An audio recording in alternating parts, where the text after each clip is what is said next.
Hello, everybody, and welcome back to Amateur Hour Sports. We are here. Last stream for a little bit as I am on vacation after today, but I am here today, and I am watching the Raptors, and the Raptors are playing against the Minnesota Timberwolves. And T-Wolves are another team, just like the Raptors, who are not enjoying a season as they would have hoped to based on the expectations going into this season. However, at least the Raptors didn't trade 5 first-round picks for an overpaid center.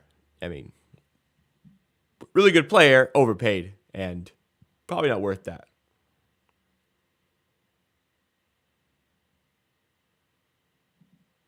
Sorry, I just saw something. Something dumb. Anyways, this really ought to be a win for the Raptors. Again, if you're reading the chat, I said I'm not one to overreact, but actually throw the damn season away. You can't beat this team. And I'll wait a little bit before I go into that because let's let a few people settle in. But how's everybody doing? How is your week going? January 19th. Raptors have 2 games this weekend, Saturday and Sunday. I'm on vacation for both of those games, so I'm not going to be able to stream for either of those. Their next game after those 2 games will be on Wednesday, taking on the Sacramento Kings. I will be back for that. The Raptors also have a game on Friday, a 10 p.m. game on Friday. I will be also streaming for that one. The Saturday, the 28th game, I will not be streaming. I will be away for that one as well. I won't be on vacation, but I just will be unable to stream Saturday, the 28th, and then Monday, the 30th, Wednesday the 1st, so on and so forth. It will be back to normal. But next couple of weeks are going to be, week and a half really, are super hectic for my schedule. So I'm going to be able to stream when I can, but I won't be able to stream many, many times. Anyways, hope we enjoy the one tonight. A little bit of it's only 8 p.m. It feels a little bit later. I'm really tired today. It's been a long week. I'm really tired today. So hopefully the Raptors can kind of rejuvenate my energy a little bit. I got some sparkling water also trying to boost me up. But based on the matchup I'm expecting today, I think that the Raptors straight up should fucking eat this team. Make no mistake about it. The Raptors should eat this team up. This is a scheduled win. We've had a few scheduled wins this season that we haven't won. I don't think the Raptors have won a single scheduled win this season. Ings to West Ham. He scores goals, something West Ham don't do very much, and he doesn't play very much. So that'd be a really good sign for both. Is that confirmed? Did I miss that? Is that did that actually happen? It'd be a really good signing if it did. I realized I had to update my fantasy team, so I'm doing that right now. Fuck, I missed one. Oh, it is confirmed. That's a great signing, I think. That's a good signing in my opinion. For both parties. I think he'll do well. And I think West Ham need goals and he can score them.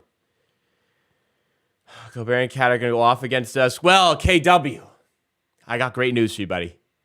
He says, I hope we win, but Gobert and Cat are going to go off against us. First of all, Karl-Anthony Towns has been injured for 2 months now. That ain't new. Second of all, Rudy Gobert's also not playing. So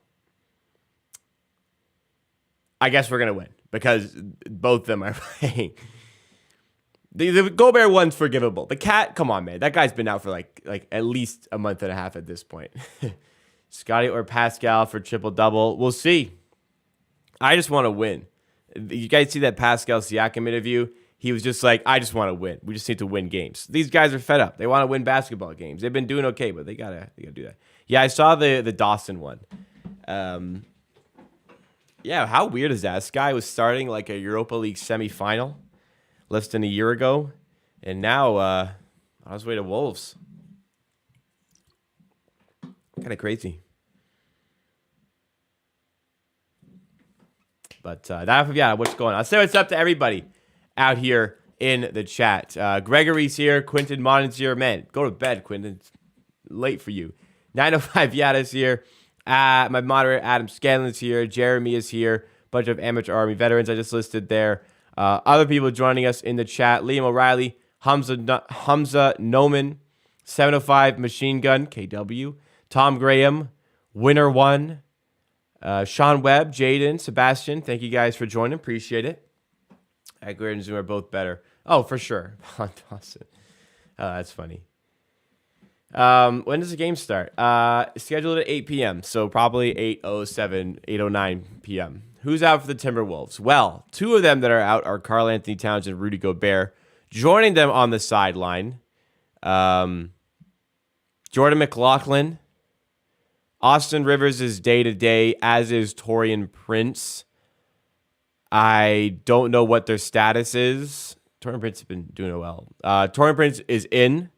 Austin Rivers is out. So, again, this is really like a scheduled... I got to tell you guys now. Did I see all this? I actually didn't. I had a really busy day, unfortunately. I saw it ended 5-4. Anthony Edwards is playing. He was day-to-day. He is going to be playing. Starting for the Wolves, Russell, Edwards, McDaniels, Anderson, and Reed. Naz Reed, one that Raptors might have an eye on here, as he's not going to be extended at the end of the season. The Minnesota Timberwolves don't have Cat. They don't have Rudy Gobert. They have a lot of not good defenders that are going to be getting a lot of play time. Yesterday, they had a game. They're on the second night of back-to-back. They had a hard-fought game to the end, losing by 4 to the Nuggets. That Nuggets game was away in high altitude, so they had to travel overnight or in the morning as well. This is a scheduled win. This is like literally already in the scheduled box score as a win. At least it should be. But with the Raptors team this season, we've had a lot of scheduled wins that we don't win. In fact, I don't think there's been a single game where I've gone scheduled win and they've won. Bloody fucking hell. Bloody hell. This is, yeah, it kind of sucks. But chance to change that today. Orlando was that wasn't as much of a scheduled win. It wasn't like every aspect is in your favor. It is more rest. They have injuries. You're healthy, other than Otto, we know. The high altitude yesterday, long game to the bitter, like it has scheduled. The last scheduled win that I remember was against the Sacramento Kings. They were on the second night of the back-to-back where they played away the day before in Philly, lost in overtime, rolled into Toronto. Toronto led the entire game and then still lost right at the end. But yeah, they don't win. They don't win the games they're supposed to do, for sure. Sick day. Smash that most Guitar 3 story, but wow. I wish I still had my Guitar Hero guitars, but I don't sell. I don't have them anymore. I'd love to rip that. Again, been a while. Jokic is better offensively than any version of Braun. This year's Jokic. As ludicrous as it sounds, there's probably a discussion there. Jokic is on another planet this season. He's absolutely on another planet this season. It's incredible. He's shooting like 63% on the year. His true shooting is sky high. He is everything to that team. He is so good at basketball. It's unbelievable. Rowan, what's up? TT, what is up? Blake B is here as well. Bought a Gary jersey. A guy in the last stream said they bought a Gary jersey. Respectfully, and I don't want to like upset you or anything, Gary Trent might get traded in 2 weeks. I don't understand. Just two streams in a row. I would be a little bit aware. I think you should be made aware that Gary might get traded. It possibly stays, it possibly doesn't, but this is that's a cautionary purchase in my opinion. But I mean, you can still enjoy a jersey after they get traded. So I hope you enjoy the jersey. I hope you enjoy the jersey. OG might be traded. Yeah, I think there's a lot of things on the table right now.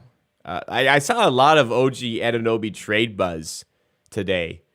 Like a lot of OG trade buzz, kind of out of nowhere. People talk about OG in terms of him ending up on a new team, which is a bit surprising. Yeah. I don't know where all that came from. Fred could get traded. I don't think Siakam will get traded. Like, the Raptors are going to ask for a king's ransom for Siakam. I don't think anybody's going to want to supply it mid-season. So I see Siakam staying here. I see a lot of people getting... It's hard for me to say who's getting traded. There could be a complete overhaul. I doubt it. Could be a completely new team in a couple weeks. We don't know. It is ridiculous. OG gets paid $18 million. Yeah. I don't think Fred will get traded. And, I think people will be upset about that. But you have to recognize the big picture, I guess, of all of it. Fred, I kind of want to talk about Fred here. So Fred last game had 39 points, 9 rebounds, 7 assists. Best believe that it was his fault the Raptors lost. No matter the circumstance, no matter what.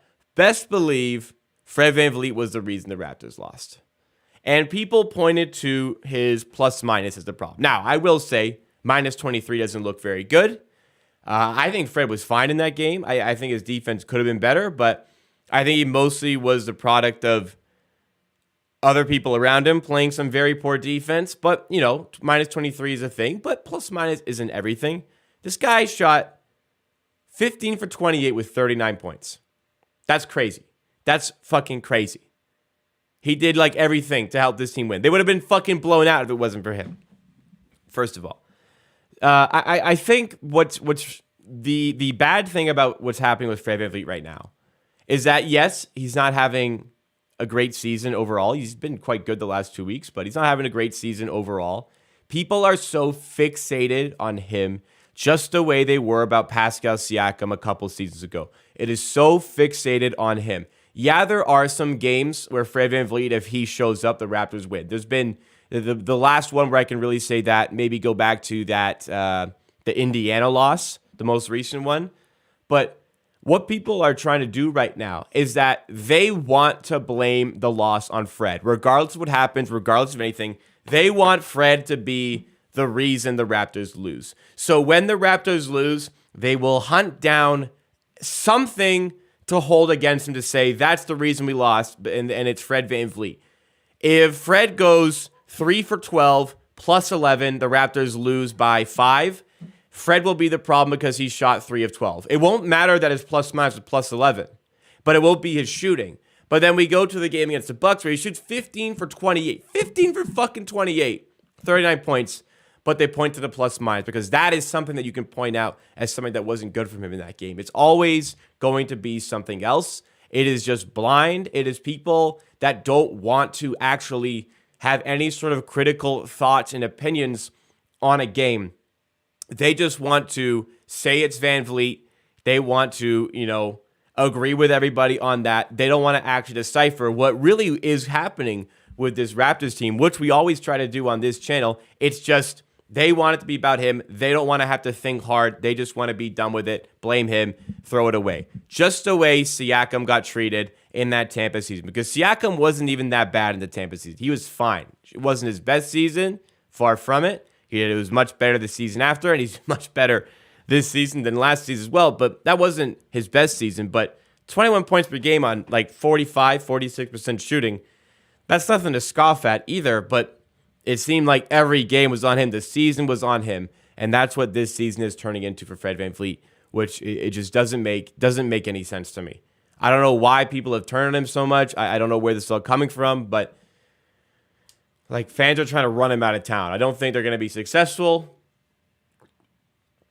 But like that game against Milwaukee is just the crowning moment, or the showcase of the unfair treatment people put on him. Assume there's filler salary. Would you do Cam Johnson a first-round pick base package for OG? I don't think I saw a mock trade like that. That's not off base, I don't think. You'd have to get like if it's a Suns first, you probably have to get more than one first. I can't take a bad first and Cam Johnson, salary filler, whatever. I can't take a bad first and Cam Johnson for OG. You got to get 2 picks out of that. I think that'd be an interesting player to piece into your retool, though. I would be open to doing that. I think that Cam Johnson brings a lot of what we need. That would be a very interesting avenue to pursue. Was the Rudy Gobert trade the best trade in Wolves history? Yes, by far. Also, doesn't help that the one first that actually was a player, which was Walker Kessler, is like eating up on defense in Utah. Walker Kessler actually looks like a good center as well, which is crazy. Any trades Raps should make? I got no mock trades for you. I am just, there's so much going on. I can't provide a mock trade or anything. I just think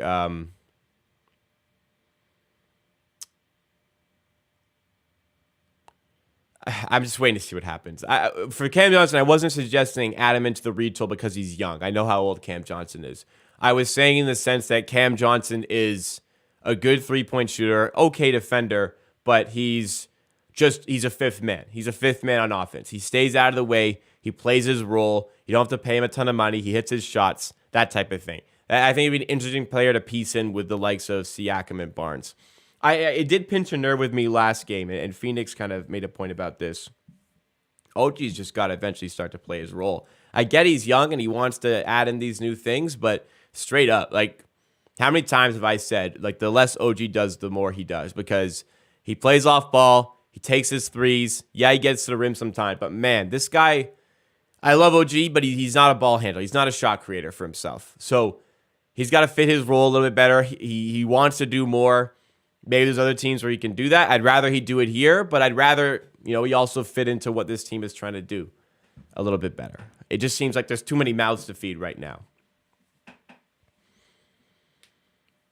But he's getting, the contract is sensational for real. And you have to understand individuals like OG, he understands he's worth more than 18. He wants to make sure that next contract he gets more than that. So he wants to add in new parts of his game so that he can get that money next time. I would like to stay as far away from Miles Bridges as possible. I do not want Miles Bridges on this team. Too many chefs in the kitchen. That's what I've said as well. I'm over this 5-man unit. I'm over it because there's just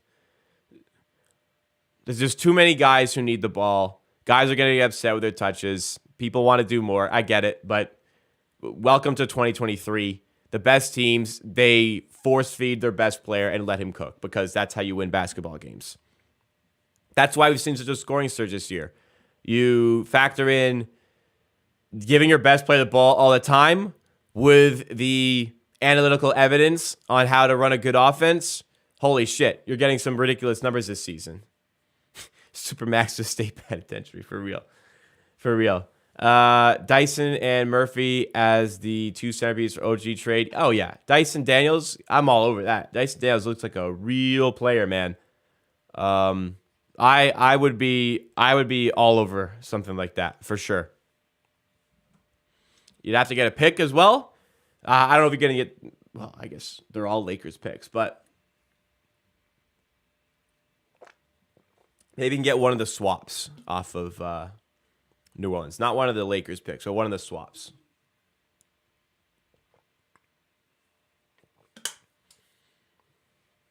Have I been to a Raptors game? I have been. I've been to, not counting preseason, I saw them beat Orlando last year. I saw them lose to Memphis, and I saw them lose to Orlando last year.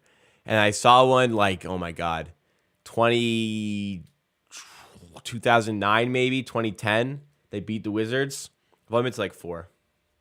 I just sit here when they play. Should trade with Orlando. They got two picks, top 10. What do Orlando want from us? That's always been my thing about Orlando. People keep saying Fred to Orlando. Why would they want anything from us? They are making a run at a play-in game, but they need those. They're going to want to use those picks. Oh, true. We're going to see Wancho versus Edwards. That's going to be a fun little hustle matchup, I guess. That'll be interesting. Is Colo getting no minutes because of Precious and Boucher? Coloco is very matchup based. So Milwaukee will play 5 out. You did not want to see Coloco in that. They were playing 5 out. You would have had Coloco on the perimeter almost exclusively. He would have been targeted. It wasn't the right matchups for him in that game. It's just, oh my God. It's the same thing for Fred. People do with Nick Nurse. They just blame something. Like, they blame... Somebody actually said, oh my fucking God. Some people are so dense. You can tell how upset this makes me. Some people are so dense. I saw somebody say that he claimed that the Raptors were already had the word in to start tanking because why else would Nurse be playing their starters so many minutes? Like, what? What? The Raptors playing their starters more minutes than the average team equals we're trying to tank. Do you understand how counterintuitive that is? How can somebody, if you're trying to tank, you're going to play your worst players more? What do you mean we're running our stars into the ground? It's clear that they just want them to play. Like, no! How do you even conceive that thought? How can that even cross your mind?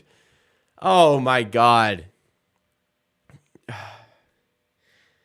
The Raptors are trying to win basketball games, first of all. Second of all, if they weren't trying to win games, they wouldn't be playing their starters a lot of minutes. They don't play their bench because their bench stinks. Did you see Boucher last game? He was fucking horrendous.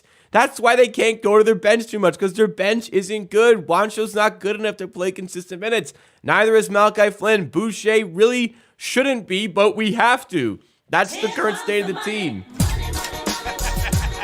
Super chat from KS Studios. They should go after Big Cat, Karl-Anthony Towns. He is everything we need. Thank you so much for the super chat, K Studio. Appreciate that. Thank you so much for supporting with the donation there. So I'm very grateful, first of all. Second of all, Karl-Anthony Towns, he's everything we need except for rim protection. Karl-Anthony Towns can't defend. I'd be nervous about giving like the probably 3 picks they'd be looking for a guy who just can't play defense. So I'd personally avoid Cat. If I'm assuming correctly that they'd want 3 picks. You're going to Pistons Raptors. Damn. Thank God the Dwayne Casey curse is over at least. Trey Murphy, super interesting, so I haven't seen him miss a catch shooting. Trey Murphy would be a fun player to bring in as well. I think both those guys fit what the Raptors want to do going forward. All right, let's work our way through the chat here. One game I go to see here was Milwaukee where he folded an OT. Yeah. Well, I mean, you saw the insane comeback. That's something. Keeping size and age in mind, would you rather keep Gary or Fred? Well, obviously Gary, but it's not as simple as choosing one. Both have free will in the offseason. So if you have fears that Gary will just sign for a different team, then you want to cash in now while you can. It's not as simple as choose one, because maybe you can't have either of them at the end of the season. Is it insane to think that Chua has the highest defensive ceiling on this team? I'd say while OG is on this team, I think that's insane, yes. Fred for Wendell Carter Jr. I feel like you'd have to get a pick in that. I like Wendell Carter Jr., but Fred is a level above. Would it still trade for Jakob Poeltl? I don't want to move any picks. I am done wanting to move a pick, so I think Jakob would be off the table if that's the case.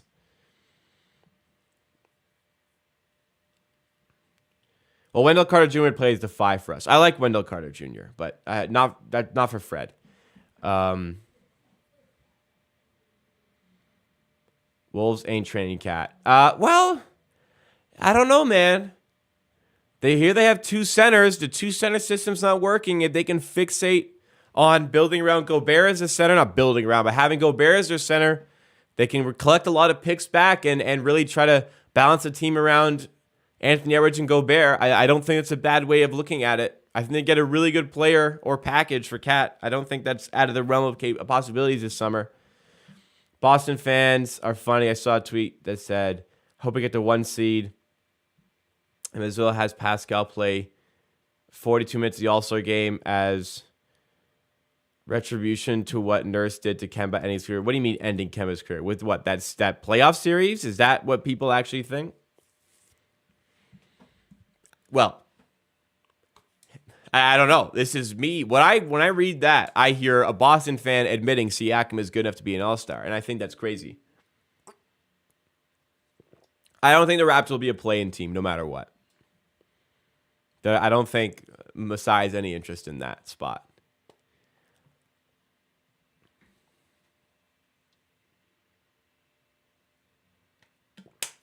Come to the Sunday Detroit game February. We'll see what my schedule's looking like. February is gonna be a busy month. If it's there's a couple Sundays that just will not work. I don't know when that game is. Unfortunately, that is Super Bowl Sunday. I am out of commission. I had a suspicion it was on the 12th. The 12th is NFL championship game, Super Bowl Sunday. So I am locked into that, whether it be with work or whether it be with like Super Bowl Sunday's big deal. Cat would not. I don't think Cat would be a good fit. I disagree. He can't play defense. I appreciate the offer, though, Locke, and I'm happy to get to experience the Raptors. Hopefully, they can win that game as well. But unfortunately, there's just no way I can go to a game that day.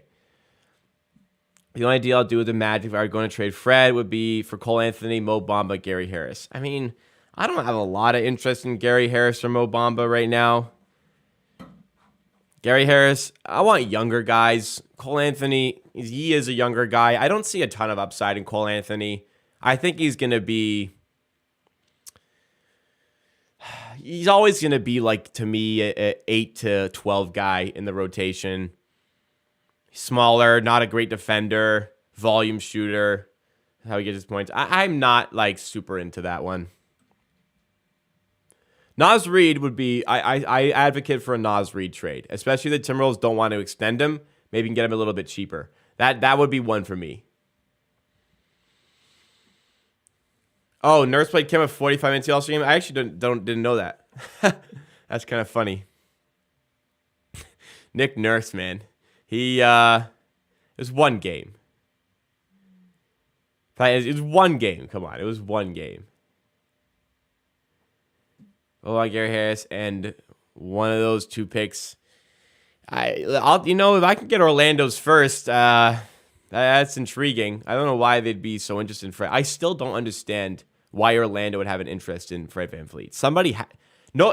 I have yet to be provided insight into what reason Orlando would want Fred VanVleet for this season. He'll just leave at the end of the year. He'd just leave, and they're not good enough to... They might make the play-in tournament, but they ain't going anywhere beyond that, really. Who I got in the Super Bowl? Kansas City are the favorites to me and to everybody. So we'll say KC.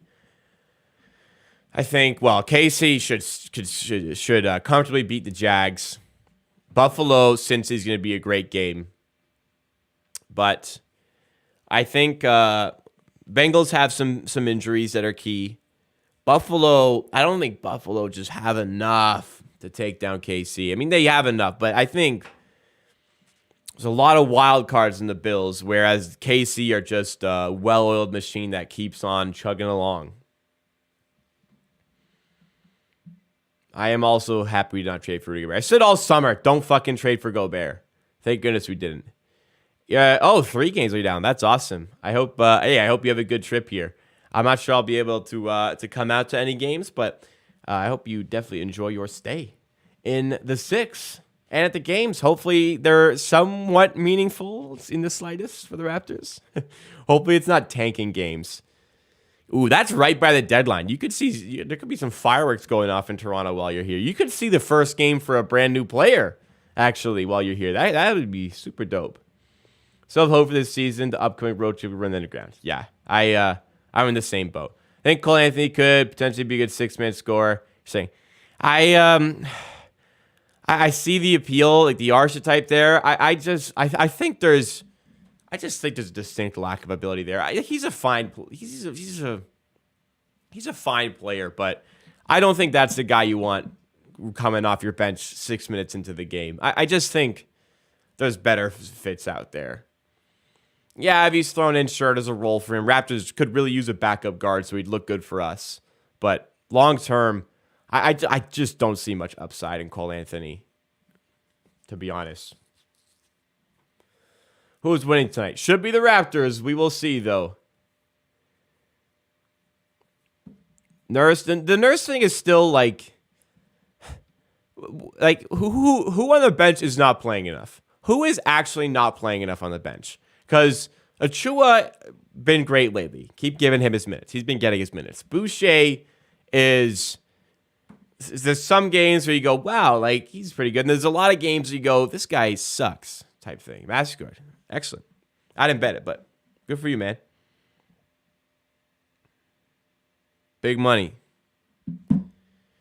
What was I talking about? Who else? Malachi Flynn had that nice little 2 weeks. Since then, he hasn't really been hitting his shots. Sure, he can kind of give you some ball handling, but it's not like Malachi Flynn is commanding 20 minutes a game. He's going to have to be content with 8 to 10, if that. Juancho, what does he do? Really? He doesn't do much. That's not a go-to part of his game. Who else? Who gets playtime sometimes? Koloko, matchup-wise, there are games that fit him. That Milwaukee game certainly did not fit him. And the games he does get playtime, he usually fouls himself out of playtime. But there are games I'd like to see a bit more Koloko. But other than that, like it's just the bench sucks. How can you justify playing these guys more minutes? I don't understand. Like, we've seen how bad the bench has been for this team on a lot of occasions. I can't see. I don't understand people hound. I think it's just this case of like Fred VanVleet where people just want to complain about something. I guarantee you, if you give every key bench player 5 extra minutes a game, the Raptors are still 5 games or worse back of 500. I seriously cannot. You cannot convince me the Raptors have any more wins if their bench gets an extra 5 minutes a game. I just can't see it. And I don't know how anybody else can see that either. The players at the bench are just not very good. Like, it's not a charity. Hard to get. It's not a charity. If you're out there making plays, you're gonna get playtime. And everybody has had a fair share of a fair shot at it. Malachi Flynn had that 2 weeks where he was getting tons of playtime. Then he became largely ineffective in large minutes, so the Raptors took him out of rotation because he wasn't helping them win. In fact, he was probably doing the opposite.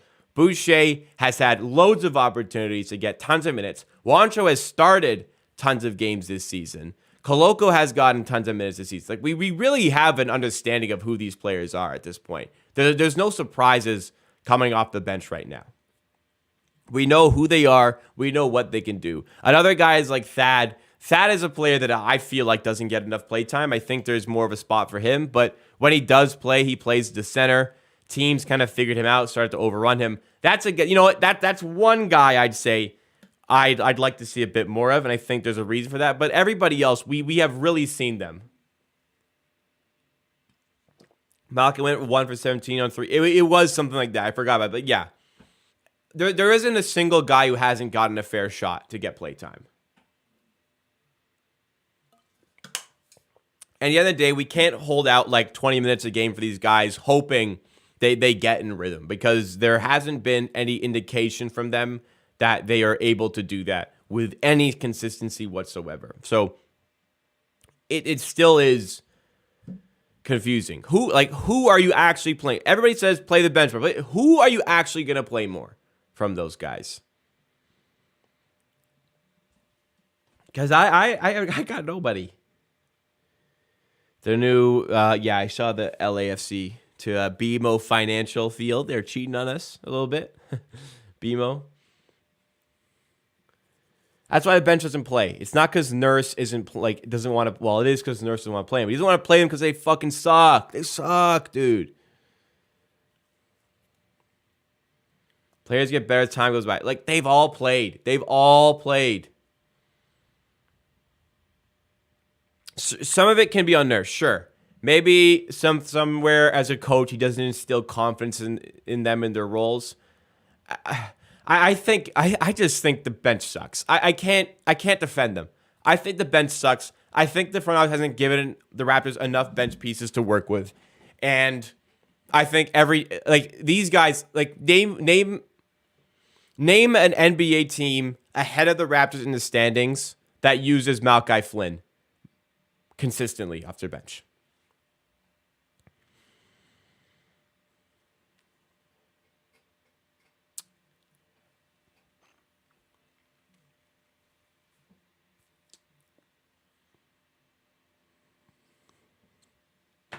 Name an NBA team that uses Boucher more than us. That's ahead of us in the standings. Not one of the bad teams. A team ahead of us.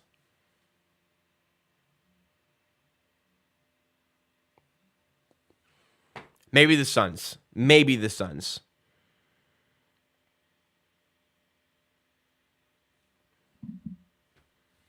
The Nuggets? Okay. Maybe the Nuggets. So it's just like, would anybody else be playing these guys? The Utah one is strange. I agree. The Tampa season, this guy started games. He got a lot of minutes in that Tampa season. And if you go to the start of last season, Utah got a bunch of minutes. Like, Utah was, the plan for that season was him to be a regular rotation player. He played himself out of that spot. It was completely on him. He got minutes. He played himself out of rotation. And he goes to Brooklyn. Look, he catches fire. Could we use a player like that? Yes. He was not that player for us. It is part of that. He plays as Kevin Durant, Kyrie Irving. He's got more space he's ever had. Sure, that can be part of it. But he was the player he is right now. He was nowhere near that for the Raptors. I don't think that says anything about us. I just think this is a player who has just found his form. Maybe getting cut from a team gave him the motivation to do that. It's just strange. Sometimes these things just happen. There doesn't need to be a reason for it. But again, he absolutely was not this guy when he played for the Raptors.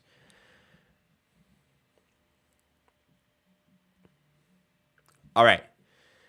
Game has begun here in Minnesota. Always some interesting battles between these teams, I find, when they play each other. And today promises to be that. And in this situation, both teams really need wins right now. But Minnesota, I said it earlier, this is a scheduled win for the Raptors. Minnesota, first of all, they're not very good. They're 22-24. They played a game yesterday. That game went right to the end. Hard-fought, grueling game. That game was away yesterday. So they traveled last night / this morning. That game was in Denver, in high altitude. So they won't recover as well as they would in a normal altitude game. Karl-Anthony Towns and Rudy Gobert are not playing. Everything is here for the Raptors to win this game. Everything is here for the Raptors to win this game. But we find ways to lose. Let's see how we do today. Still looking for the first basket of the game. Scotty Barnes will do that. We expect the young players to play as if they're on a contending team. Raptors are contenders. We still expect the bench to play error-free bat. I don't think it's that at all. Like, you can make mistakes, but you need to do good stuff as well. Consistently. You can't make mistakes consistently.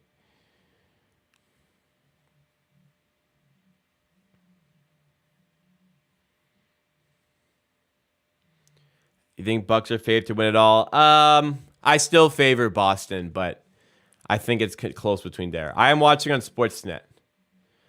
I'm pretty I'm off the wall. What's it? I'm over the hedge.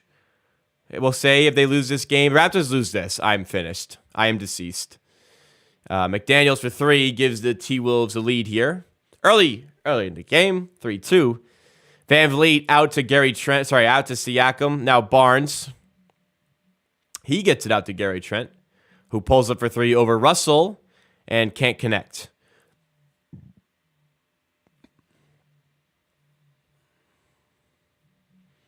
Edwards loses it. Gary Trent with the steal, and he goes up and gives the Raptors the lead at the rim. Please, no spoilers in chat. Let me react first. Russell, fadeaway in mid-range, got it to go. Van Vliet to Barnes. Siakam to Van Vliet. Trying to get past contact. Gives it to Siakam. Siakam one-on-one with Reed. Step back in mid-range. Can't get this one to go. Rebound by Slow-Mo. I always love watching Slow-Mo, man. Man, look how slow he is. He's so effective, though. Naz Reid in the paint. Hook over Siakam. Some nice defense there by Pascal. Bringing it the other way. Out to Trent. Steps into a 2. And cannot get this one to go. Anderson grabs the rebound and takes it forward for the Timberwolves. Here's McDaniels. Fighting inside. Layup is good.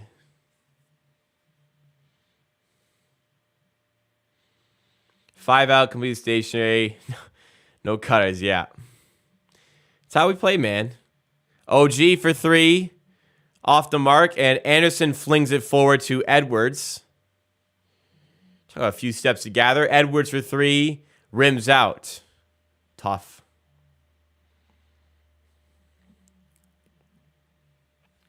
7-4 for the Timberwolves.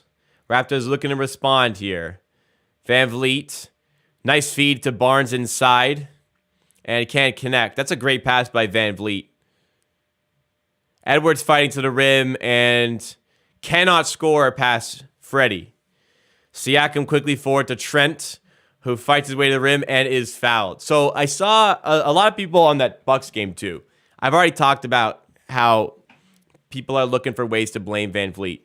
People are saying that when Fred is on the floor, the ball doesn't move. He doesn't pass to teammates, even though Fred's been racking up assists lately and had 7 last game.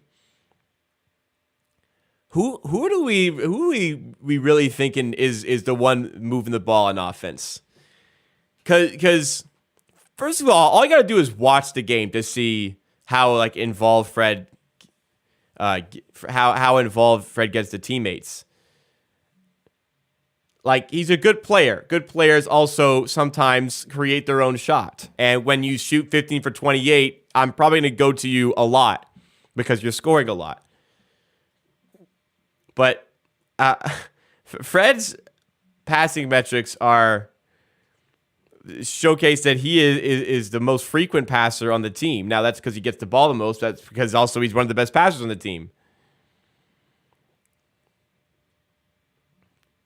Anderson hits from 3 there, and it's 10-6.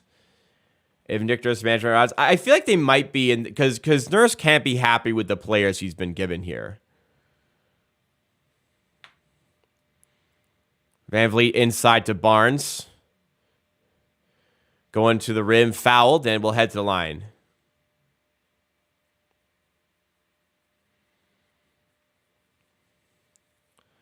Yeah, I agree with you. It's the schemes as well make it look worse. Sometimes there is no good pass for a player to make, so see Fred with the ball in his hands frequently creates some shot. I think that's part of it as well. There's no play really being run to get the easy passes off, but even still, Fred is moving the ball plenty. It's just, again, there's a fixation that it has to be something wrong with Fred's game. And it's easy to just point to that as a reason why he's not passing the ball. It's just a reason he's not passing the ball well, even though he is, eye test wise and statistically, he is. Anderson outside. And Knight drives to the rim and dunks it. 12-7 for the Timberwolves. Like, I'm sorry. If a guy shoots 15 for 28, who the fuck do you want shooting the basketball late in the game? I want the guy who has hit 15 at the time, 15 out of 26 of his shots. You best fucking believe that guy's going to shoot in the clutch. What? Obviously, he's going to shoot. Are you crazy? He also hit some massive shots late in the game against the Bucks and against the Knicks. That's the guy I definitely want to shoot late. And beyond that, if you're open, you shoot. And there's been cases where he's missed those open shots, but you always shoot when you're open. If you're on the court late game, you are being you're a good enough offensive player that if you're on the court late games, if you're open, you shoot the ball. Some more things on Fred is that people blamed, like there was 2 plays he got blocked on late in the game that people were in agony over. Both of which were transition plays where he got out ahead of his teammates. Both situations he got blocked, but he's not on his own, but there's no passes there. He has a good look at the rim. The defender makes a good play. But it's so easy to just, you want to blame him, so you fixate on those things. Any player in the team, if they're getting out ahead in transition, they're attacking the rim, I want them to shoot that because that's a good shot, and it's going to be difficult to create a better shot than that. If a defender makes a good play, it is what it is. I think about this play a lot. The Raptors in the 2020 playoff series against the Boston Celtics. There was a play where Norman Powell gets out in transition. He has Marcus Smart defending him. Norman Powell goes up for the layup and gets blocked. If that shot goes in, the Raptors probably win that series, but Norman Powell goes up and gets blocked. And people were giving Norman Powell shit. Norman Powell out ahead of everybody, going up for a layup, a high percentage look, and the defender makes a great play. Like, a defender is allowed to do something that stops you, and it's not always your fault as an offensive player. Like these good plays happen, and that's how I felt with the way Fred treated those situations. If you watch the replays, there's no pass there, there's no handoff, there's no trailer that's wide open. Like the second one, I remember clearly, Siakam's there, but a defender is there to cut off the pass if Fred even decides to make it. So these are good shots. Then they get blocked, and then it's out of bounds. It's Raptor basketball. They get another chance to make a play.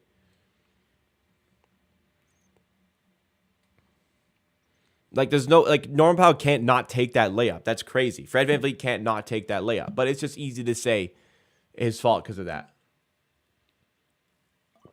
If you, as an offensive player, are in that situation and you make that defender make that big play, like you said, tip your hat to the guy. Hands up, nice play. It's like when a guy hits a three-pointer. If I got my hand up, I'm in his face, I'm contesting that shot, he's contested heavily, and he makes it, what can I do? You tip your hat, nice shot, man, get on with it. But if you make that play again, you're going to find find a high success rate. Sometimes they don't go. But it's just a fixation. Something has to be wrong.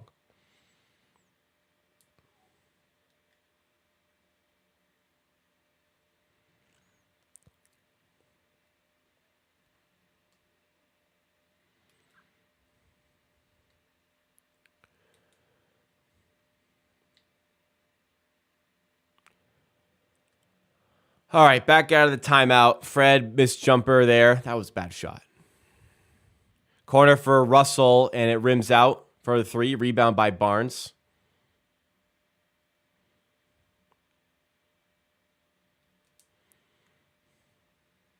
Fred VanVleet is obviously not exempt from criticism, but OG for 3. That's big. He's been struggling. OG for 3.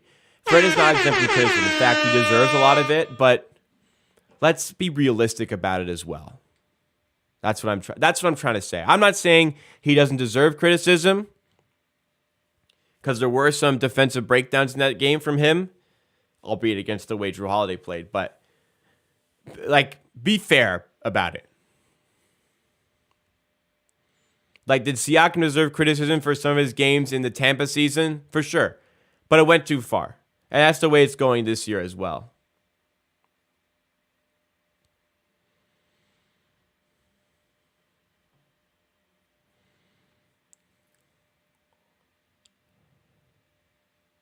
Russell attacking Barnes. Raps on a 7-0 run here. Have gotten into the lead. Russell floater at the buzzer. Some bad defense. Oh, I got to get the rebound. Good block there. It's out of bounds, though, for a Timberwolves ball. Skywars can't get blown by there. He's got D'Angelo Russell in front of him. Just, he doesn't need to jump on that. He's standing there with his hand up on D'Angelo Russell late in the shot clock. No need to jump. Hands up. Make him make a tough play. And another breakdown. Siakam there loses night. And he scores. We'll fix. Siakam going forward, putting the shot up, and it's fouled. Siakam, no stranger to drawing fouls. Had some troubles from the line against the Bucks. Shot 6 for 11. Let's hope for more here.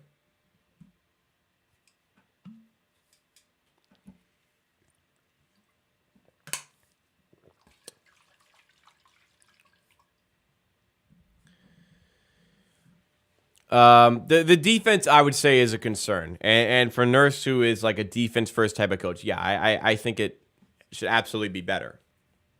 But I can forgive it. Like, I can still forgive in the sense that there isn't really the pieces here. And the NBA seems to have changed a lot this season compared to last season. And the talent in the East is a lot higher. So I think this is part of it. But, you could put this well on the coach's lack of adjustment to the situations going on. I'd like to see like a proper unit here and evaluate Nurse with that. Siakam misses the second free throw. Again, there were free throw troubles last game. Let's hope for the better. Shot goes up for Edwards and one as he gets inside. Gives the T-Wolves lead. He's going to head to the line as well. What do I think of Fred for McDaniels, D-Lo to first? Can they trade any picks? I don't know if they can actually make any trades with picks.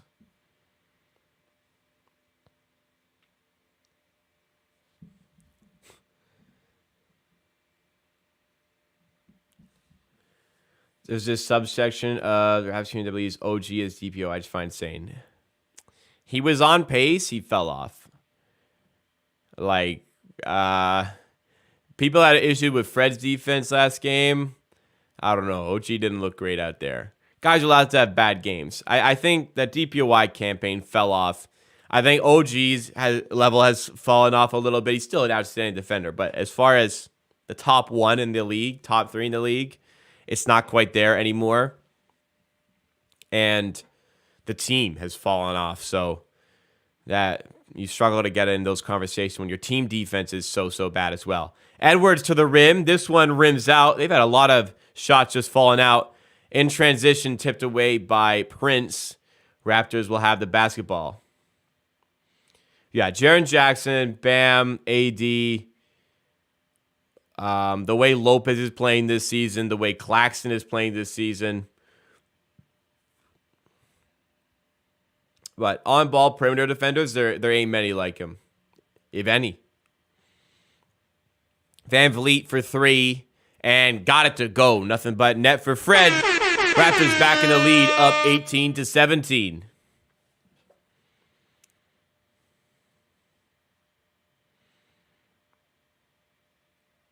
And nearly a turnover by Edwards instead.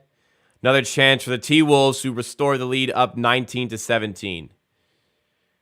Teams have good games, just like they have really bad games. That game against the Cavs, I think the way they shot really motivated them. The energy was there because they were shooting so well, I think.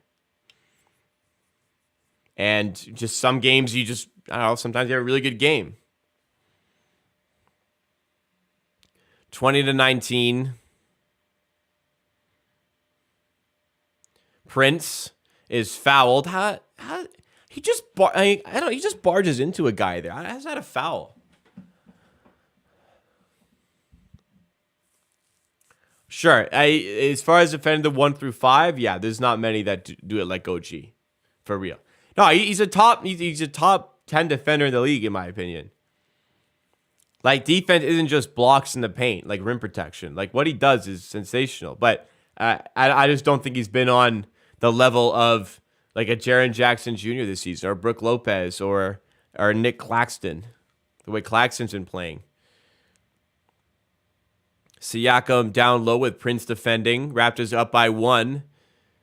And something's been called. I think it was a three. The three in the key? It was a three in the key called against the Timberwolves. Jaren Jackson Jr. is averaging like 4 blocks a game. It's disgusting, man.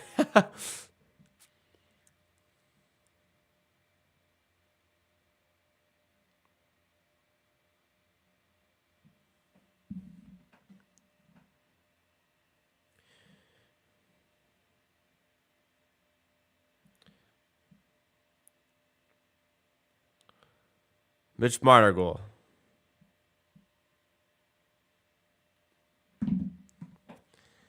Van Vliet with a steal in transition, lobs it up to Achua, who throws it down at the rim. Yes, sir. Providing a little bit of the spark. Raptors go on a run. 7-0 run, make it 25-19 in this game. Here we go. A little bit of energy. Raptors want to win, and they're looking to get it here.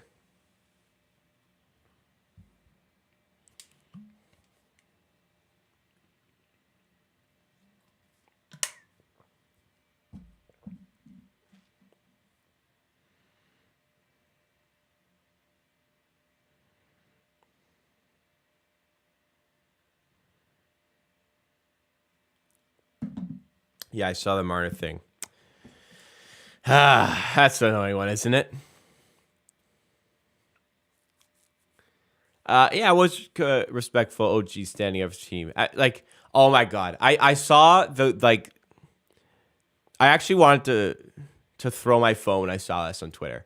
Somebody posted a picture of like all 5 Raptors stars in a circle, and this was Pascal Propaganda on Twitter. Good account. Very good account to follow on Twitter. They didn't do anything wrong, this account.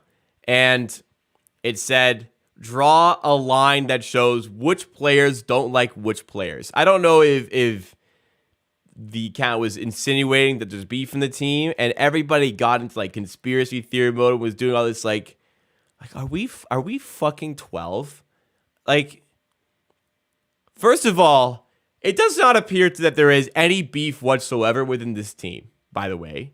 I don't know how anybody is inferring that there is. Second of all, are we fucking 12 here? Who doesn't like who on the Raptors? Like, what are we actually doing? What are we actually doing? A few months ago, I really tried to make a point of getting myself more involved on like Raptors Twitter, try and grow the brand. But like, I also just cannot stand it most of the time, and I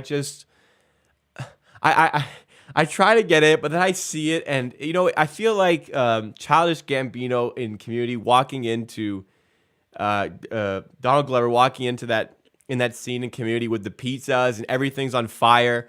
Just I don't even want to be here. I couldn't believe what I'd seen there. People hate on Raptors fans, and I know I whenever somebody says they don't like Raptors, I go, me neither, man. I completely understand. There's a lot of super cool ones, but there's a lot there who they just have no idea what they're talking about. Why is everybody out here getting Gary Trent jerseys right now? Curry from half court? I'll have to find a clip of that.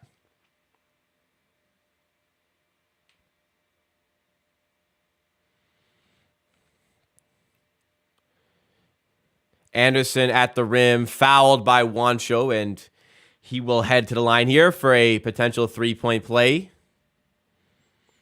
It actually felt like schoolyard drama. It was so silly. Draw who doesn't like who.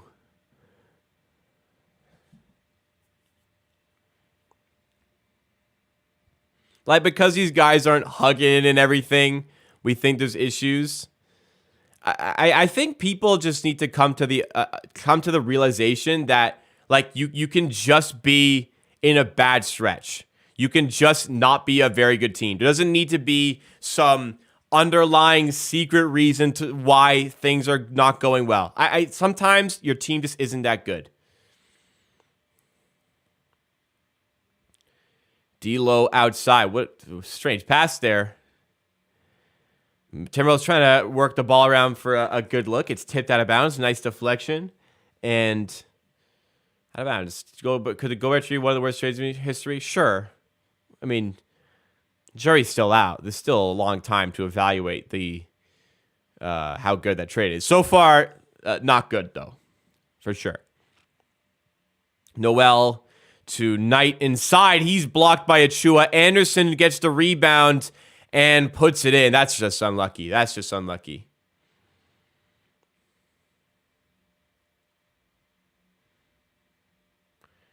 Okay, if I'm Fred VanVleet and I'm playing with Delano Banton, and I know I'm better than Delano Banton, I'm probably going to shoot more than Banton does. Doesn't make me not like him. That just means I trust my shot more than his shot. And as a fan, I support that decision. I love watching Kyle Anderson. Slow-mo is so fun to watch. I always love playing against him. Delano Banton, by the way, has been recalled from the 905. He did not play against the Bucks. He was injured. Not that he maybe would have played anybody, but he's injured in that game.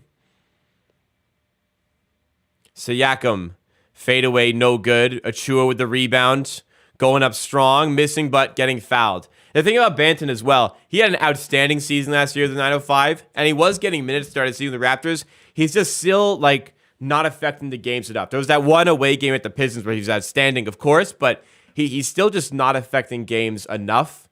There isn't enough that he brings for consistent minutes. And the Raptors seem to prefer, if they give back a point guard minutes, they prefer it to be Malachi Flynn. For everybody plus 1 first for Aiden, I think the Phoenix Suns hang up respectfully and then laugh about what they just heard. Fred ain't worried about comments. I tell you, I can guarantee you that. Bully Barnes, quadruple 4. Thank you so much for subscribing. Welcome to the Amateur Army. Appreciate that. If you guys are enjoying the content, by the way, make sure you have smashed the like button. We're 8 likes away from 50 to start out the game in the first quarter. Gary Trent, corner 3, rolls around, just doesn't go. Achua snags the rebound and puts it down. Achua, another positive game here. He really seems like he's really back to his best right now, Precious. And if he's not, then I really am excited to see what the best looks like. He's playing really well lately. Firmly back from injury. Knight in the paint is fouled by Barnes. He's getting caught jumping a little bit too much. Just get your hands up. You're a tough guy to score past.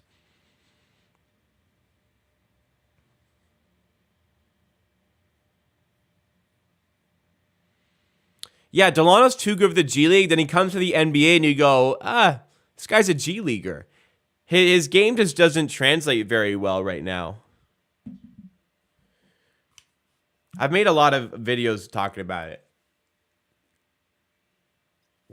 He's very reactive. He's not proactive. He's extremely reactive. But he's got enough talent that in the G League, he's just better than everybody and can be like that. In the NBA, other guys are better, and they're not going to let him do the things he wants.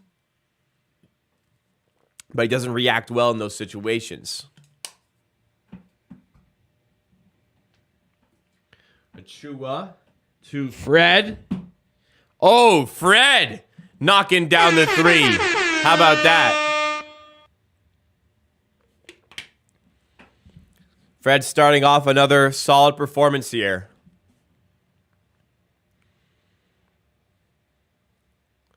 Agree with you, 905 Yada. Fully.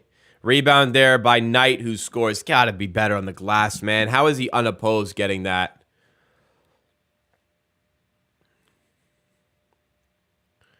VanVleet to the rim. Layup. Another nice take there by Fred VanVleet. Again, it's not a charity. You don't just hand out playtime to guys. If you want to hand out playtime, you do it in the G League. If this guy isn't helping us win, then you can't play him. Russell to the rim. Can't get it to go. Well, actually, there's a lot of guys who might play who don't necessarily help us win. But if you're worse than those guys, then you really can't play. VanVleet outside to Achua for 3. Another 3. This time it's Precious Achua.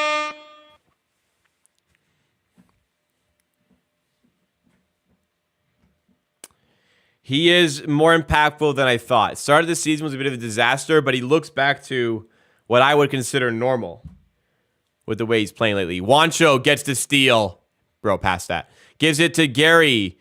Going to the rim and cannot finish and is called for the charge. That's got to be two. That's got to be two, everybody. Is Birch injured? No, he's just not very good.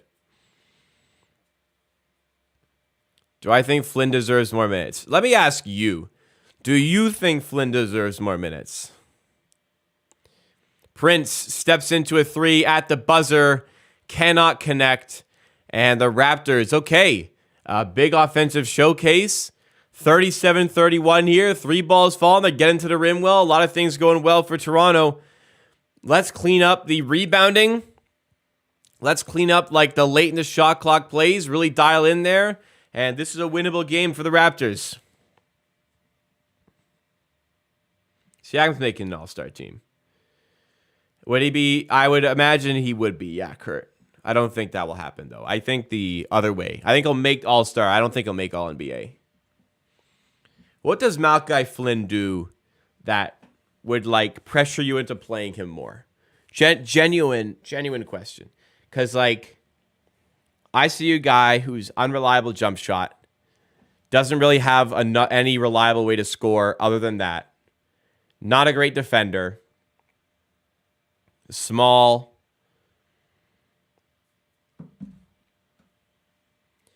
I think the Raptors' record will factor in a lot to the All-NBA thing.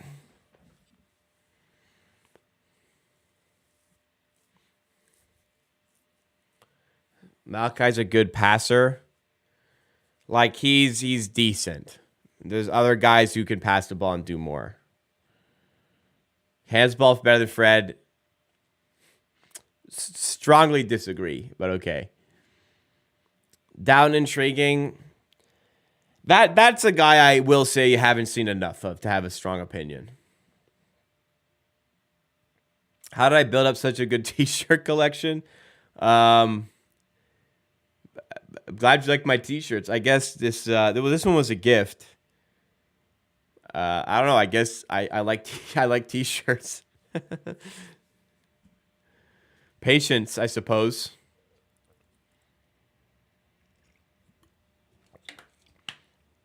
Riley kind of hits the nail on the head here. He needs the ball in his hands too much to be effective. But he's not good enough to have the ball in his hands consistently. That's a very good point. Very well said. If you're a basketball player and you need the ball in your hands to be effective, you better be damn good at basketball. Because if you're not and you can't play a role, you're not going to play, period. I like when people come together. I like this as a discussion place. I like constructive discussion like this, the Malachi Flynn thing. I disagree, but we can have a conversation about it. What I don't like is completely disregarding all substance to your argument just to bitch and moan about something. There's people hidden on the channel for that reason. Holy shit, Joe Wieskamp is playing basketball. OG in the corner for 3. You guys got your wish. Joe Wieskamp is playing. Just got signed to a second 10-day contract. He is out here in the second quarter. Raptors liked what they saw from the first 10-day. He's adjusted to the schemes, I guess, on defense and on offense. Big Joe, Jumbo Joe out here. Over under 2.5 minutes before he subbed out. Let's see. They're worried about him. Siakam going up for 2. Can't get it to drop. It's out of bounds. Yeah, out of bounds for a Raptors basketball. So at the very least, I want to see space. I want to see the Timberwolves have to worry about him on the perimeter.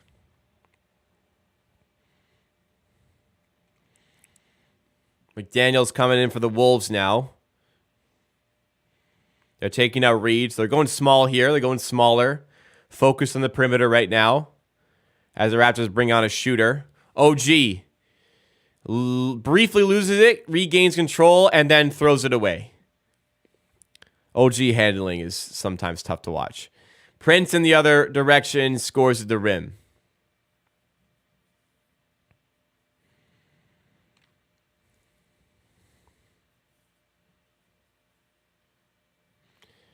Down as a prospect, I think it's more appealing than keeping Flynn around. Riley, Google Jeff Dowden age. You're in for a rude awakening.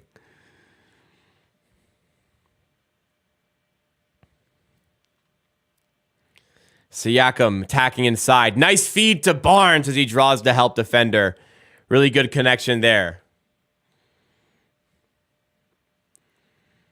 3 ball up for the Timberwolves in reply. No good. OG rebound. Fires it forward to Siakam, who lobs it to Barnes, who throws down at the rim. Nice play by Siakam. Back-to-back assists and back-to-back buckets for Scotty Barnes. Prince fires it outside to D'Lo. Help defense comes. Prince in the corner for 3. No good. Rebound Siakam. Siakam driving, layup, it's no good. And the Timberwolves go the other way. He's probably going to score that. Anderson to McDaniels at the rim. Really good defense by Achua. Doesn't get the block, but he completely takes away that shot. Going the other way and scores at the rim as well. Precious Achua, super impactful off the bench right now.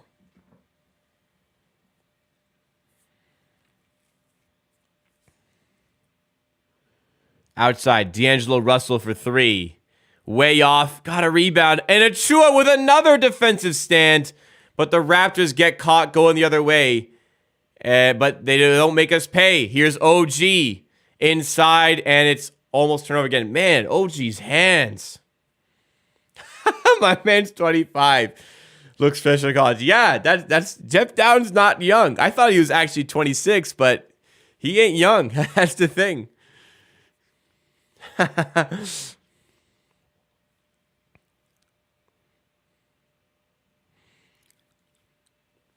He's a fine player, but he's not like the prospect type. That being said, I still am kind of interested in some more time. OG turns it over again. Oh my God, he's turned it over twice, and the last time he had the ball 3 times. He's turned it over twice, and then the one he didn't, he almost had it turned over. Come on, OG. Be better. This time he's fouled, and it's out of bounds.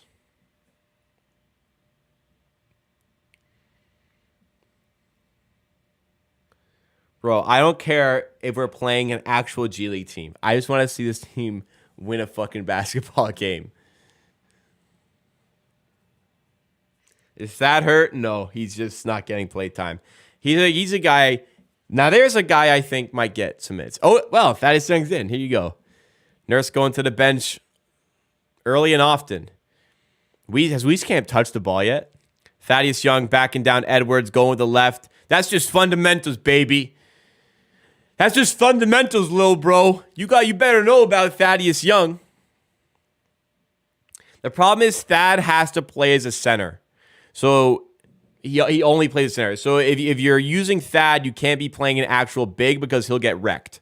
So a team that both of their centers are injured and Naz Reid is on the bench right now, really good chance for Thad to make some waves. Siakam to the rim, can't connect. Thaddeus Young, offensive rebound, and puts it in there. The Raptors quietly humming, and they're up by 12 points, 47-35 in this game. Nice performance so far by Toronto. If you guys are enjoying the content, please remember to smash that like button. I see 149 viewers. I see 47 likes. What's this business all about? 102 of you have not even dropped a like. If you're enjoying the content, please helps out the channel a lot by smashing that like button. If you want to see a Raptors watch party like this for every Raptors game when I'm not on vacation this weekend, then subscribe to Amateur Sports as well. You'll also get videos all throughout the week. Thank you, Lightning Bolt, for liking the stream.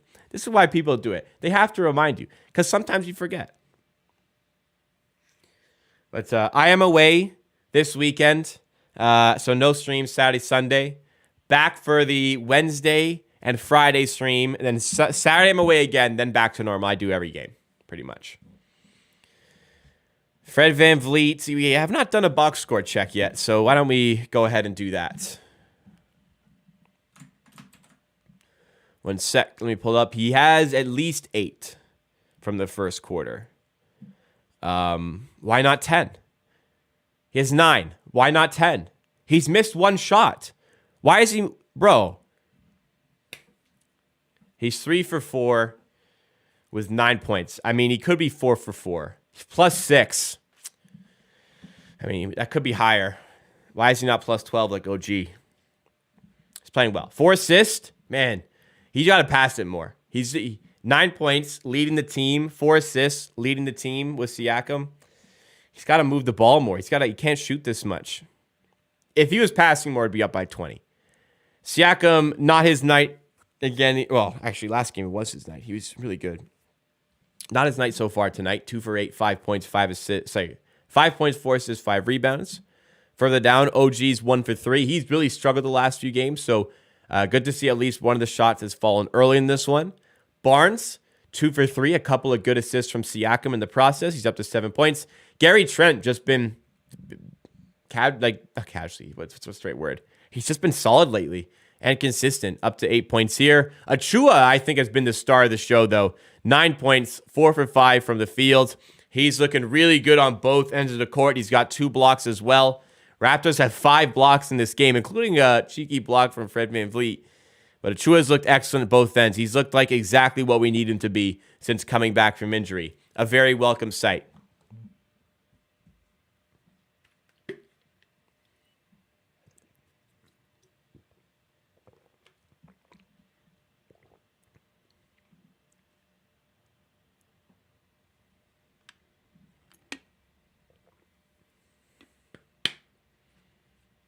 All right, back from timeout. Garza on the court, former National Player of the Year in his NCAA days. Garza with the right, misses there. This guy's be out of the league soon. OG bringing it the other way. Gives it to Wieskamp. Now Siakam. Outside Wieskamp. Corner 3 is good. Joe Wieskamp. 1 for 1 in his Raptors career. Getting some minutes tonight and proving Nick Nurse right and playing him here. Another 7-0 run. That was a weird release. Edwards to the rim and he scores and 1 past Thaddeus Young.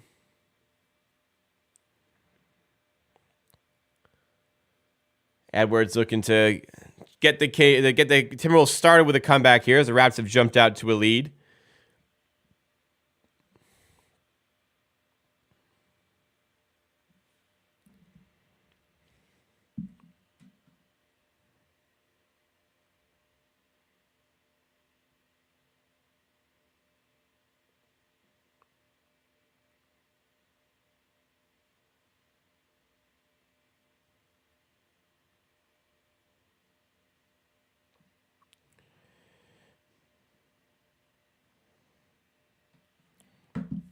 Barnes forward, outside to OG, corner 3 is good as well. The Raptors knocking down shots, playing solid defense all over the place. Noel to Edwards, back to Noel. Stay with him, Joe. Burns past Joe Wieskamp, and the defense a little bit late there. Thaddeus Young. Joe helps the defense a ton. No, he doesn't. This guy's strictly a shooter.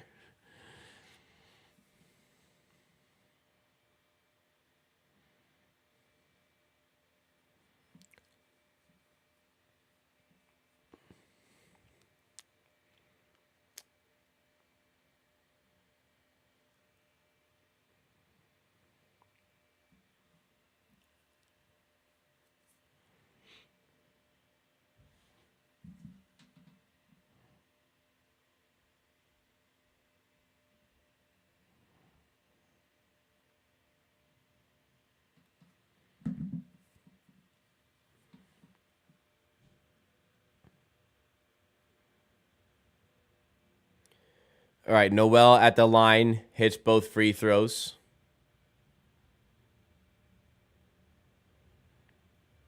Barnes. Bringing the ball forward. Hand off to Wieskamp. Now Siakam. Inside to OG. Puts it up and puts it through. Raptors relentless in their approach, continuing to score. I am noticing with Wieskamp, you're getting a lot of off-ball movement as well, which a lot of other guys have not been able to do.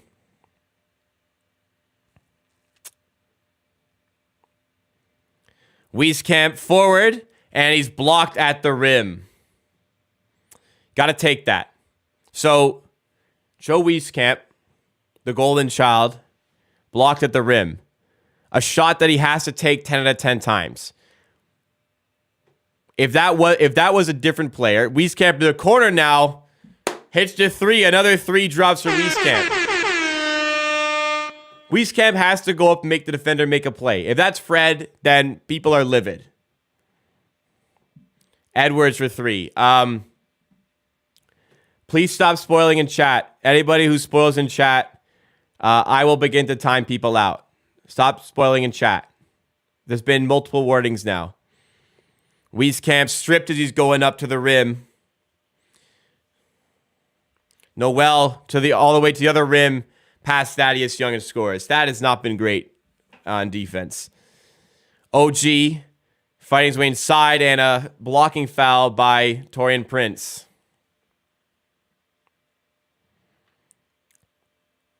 Wow, Raps have a lot of points here. Wieskamp again loses handle. So that time, he probably should protect the ball a little bit better, but he easily has to go up with that. It's a tough look, but you make the defender make that play. But 2 threes for Joe Wieskamp. He's looked good. He can shoot. And this team needs shooters. That's for damn sure. Yes, please wait until I've expressed what's happening in the play, because there's people who will sync up with me. They don't want to see spoilers. I certainly don't want to see spoilers. Just wait a little bit before you react to it, and the whole watch party experience will improve for everybody. That's all. That's what I'm asking.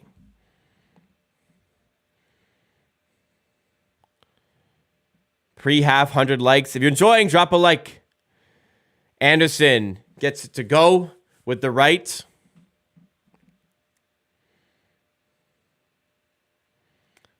Siakam to Thaddeus Young. Now OG loses the handle again, bro. I'm getting real sick of OG handling the ball today.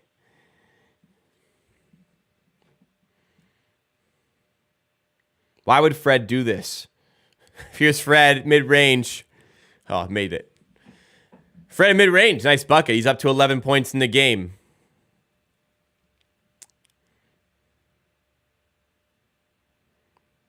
Four of 5 from the field. If Fred was actually good, he'd be 5 for 5, though. McDaniels for 3 responds. Fred looking to respond for the Raptors. Noel defending. Fred takes it past. Good handles there. Gets it inside to Siakam. Goes up with the right and gets to go. Siakam, points have been hard to come for him, but nice finish inside. What is OG doing? That is a very good question, John.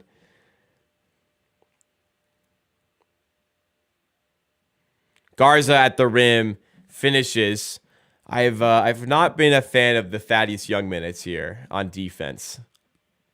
If they can get inside on him, they're going to score.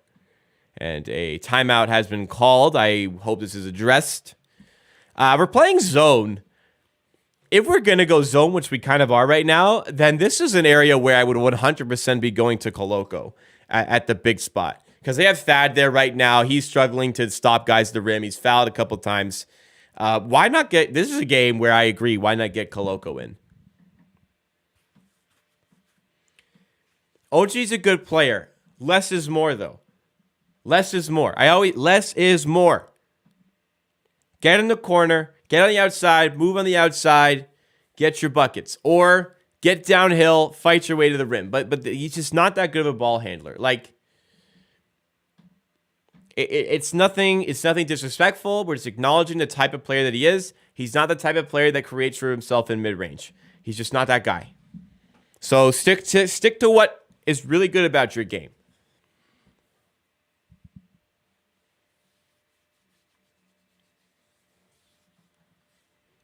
It also help clear up the logjam of players who need the ball in offense.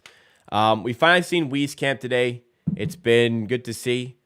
They gave him a second 10-day contract for a reason. Close 6 fouls, let him use them, yeah. They gave him a second 10-day contract for a reason. They probably had a good look at him. They probably decided that, okay, he's kind of adjusted the system well. Now let's see if he can earn himself a actual spot on this team. There's an open roster spot with Justin Champagnie getting cut. So, I mean, how much better can he... Well, he's been blocked twice/once and turned it over once. But 2 corner threes have dropped for him. So, we'll keep going with that. And those shots were in transition where they were good looks.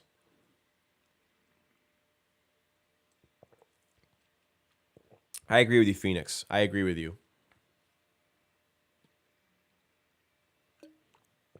When he was doing that, he was on fire.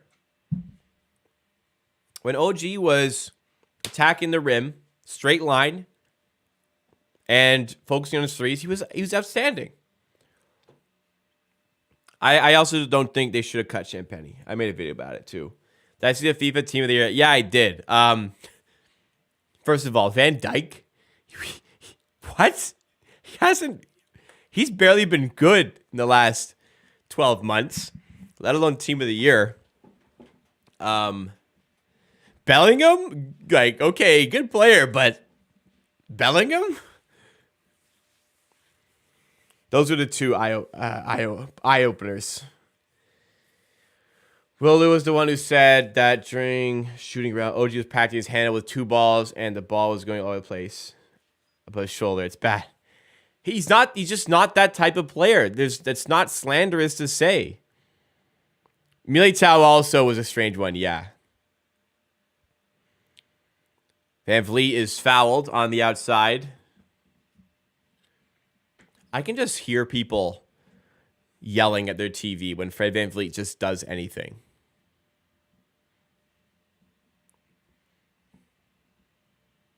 Bonus situation to send Fred to the line. Also, OG was really bad last game, and nobody said anything. Not that you really need to. It was all about Fred, but a lot of people on the team are exempt from criticism. Not that, I hate the notion that you need to, blame somebody every game. Every game, somebody needs to be the reason you lose. Sometimes you just lose games. Sometimes the team just isn't good enough. I'm fully aware who Jude Bellingham is. He has not been Team of the Year caliber, in my opinion.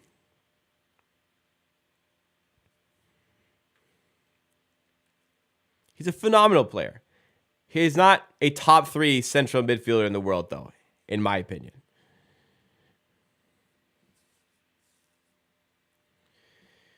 All right, turnover there. Another bucket for the Timberwolves. 66-53. Van Vliet moving forward.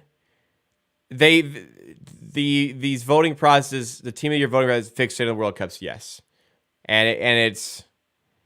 I understand how he got in. I'm saying from a talent standpoint, he's not a top 3 central midfielder in the world. And this is... I loved you. I'm British, or I'm English, so I like him. Valverde would have been the more logical choice, I think. Noel for 3. Got it to go there. Timberwolves fighting back into this game. 6-point game. I am very confused how Thaddeus Young has lasted this long. Van Vliet outside to OG. OG in the paint, stepping back. Don't shoot that. Gives it to Thad. Hand off to Fred. Tough possession here with good defense. Good kick out to Gary Trent. Nice feed by Fred, and Gary Trent connects. Lovely play by Van Vliet to find Trent. How can you say Fred doesn't move the ball, man?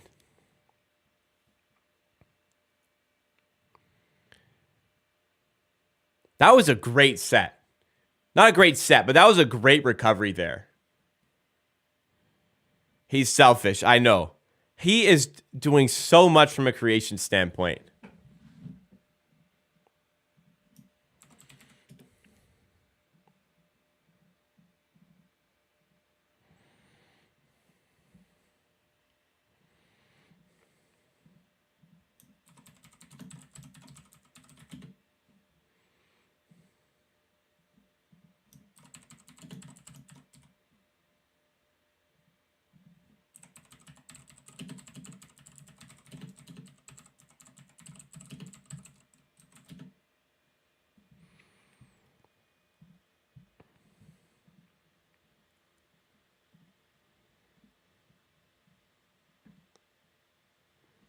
Fred is piling up points. He's piling up assists right now. What's not to like? Him. Just not like him. I think Valverde is an excellent player. Van Vliet outs to Barnes. Another assist by Fred Van Vliet.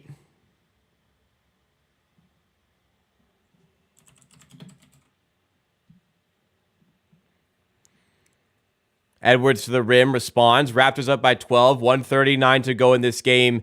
Very important stretch of the game right now. Can the Raptors dial in and get some stops? Fred Van Vliet for three. Oh, man! And with the shot creation the passing creation for others, Van Vliet drops in a massive three.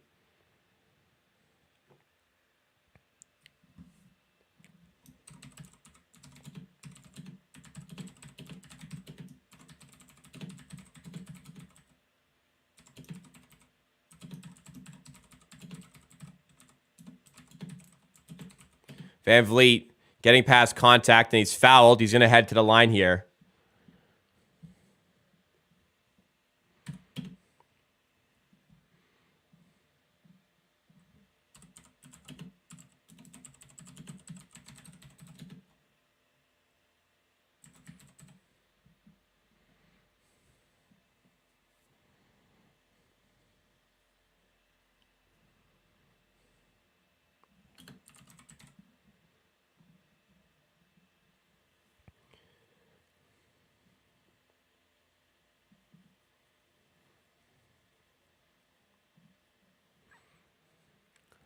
What a game by Fred tonight.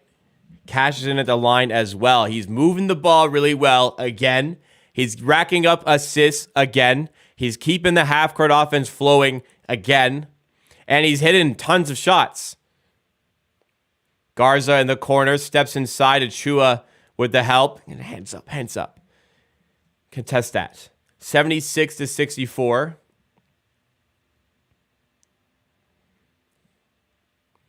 Van Vliet, pass contact. Nice feed. What a pass by Fred to Trent. Deserved to make. Again, you guys, you actually can't convince me that Fred doesn't move the ball. What a fucking pass.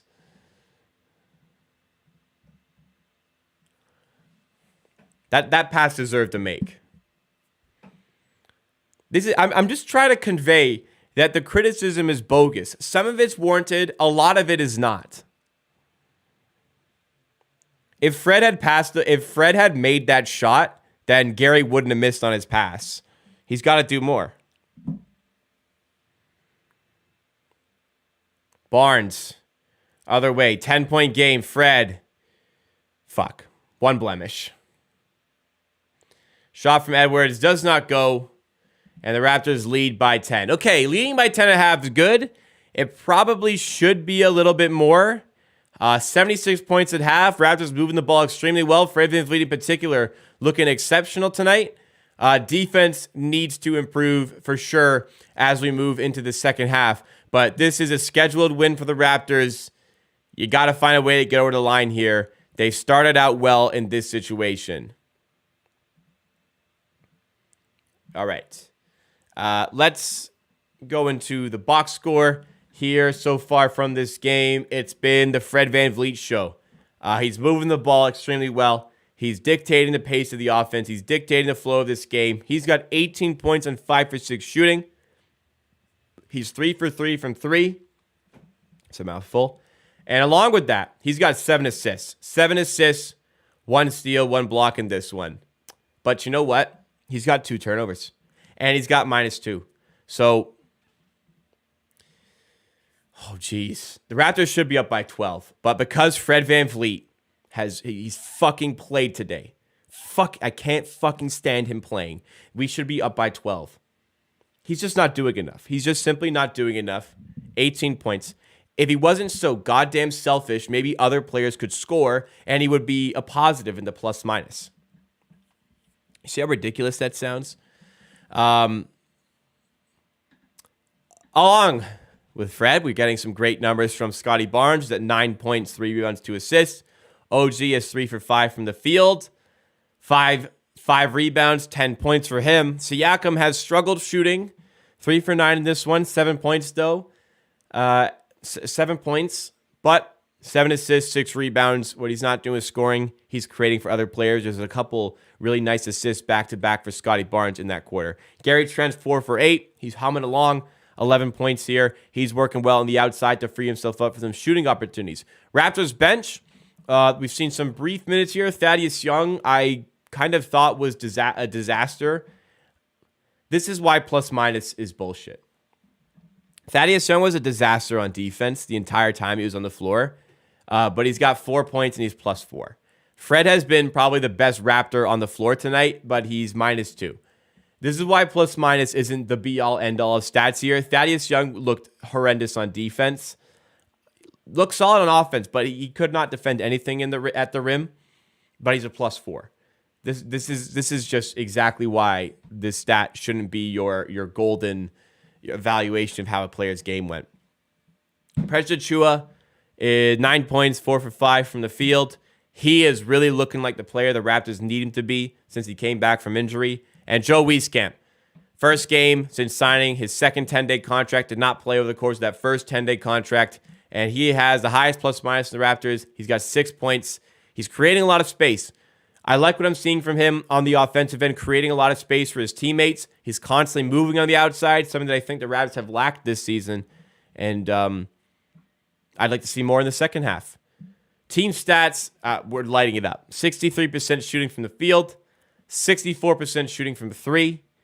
You should be dominating. I feel like we're up by 10. We're looking really good, but it's only a 10-point lead in the modern NBA. We're shooting 13 for 17 from the line to go along with that. That's where we've added in the points because they have 27 makes as well. They're getting these extra possessions, I suppose. Well, maybe not extra possessions, but they're getting the extra shots off of our turnovers. We've committed 10 turnovers. At least 3 have been OG, who has not looked good tonight with the ball in his hands. And that's keeping them in the game. We got to limit turnovers. Continue to do what we're doing. Limit turnovers. Limit second chance points.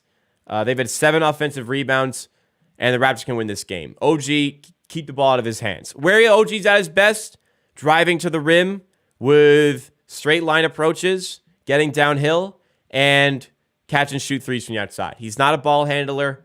He's trying to do too much today. When he's doing less, he's doing more. That's going to be the difference for the Toronto Raptors in this one. I wouldn't say, I'm not completely off Thad because of this game, but today he's not playing well. Today he's straight up not playing well. That doesn't mean he's always not playing well, but today's not playing well. Check Twitter. Oh Lord, what am I gonna do? What's on Twitter? What did I do? Did I start something?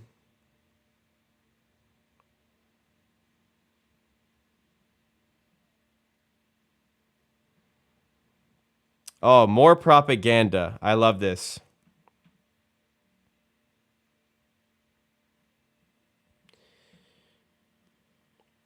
I don't know, people just are so there's the first comment on this is that if you watch games, you would know he's a bottom 10 player.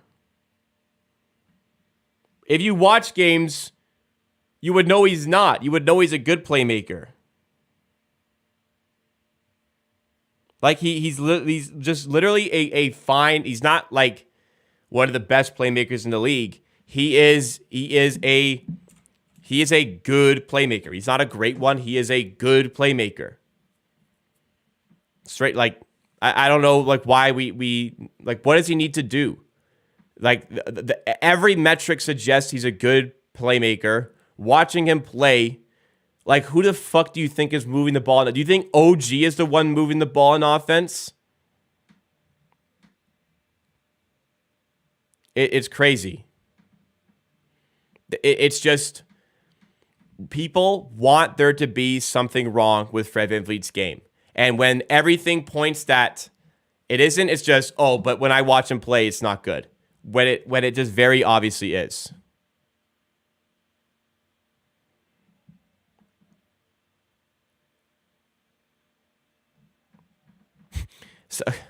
So here's the graphic. So advanced metrics are suggesting Fred VanVleet's an underrated playmaker. His percentile from a league standpoint is extremely good in almost every statistical category in advanced playmaking. Fred VanVleet, good playmaker. But if you watch games, you know he's bottom 10. He's not. Source. Trust me, bro. But his defense. But something else. But this. But that. Let's see. He's lucky he has a couple of capable scores. How fucking dense do you have to be? He's lucky he has a couple of capable scores. What?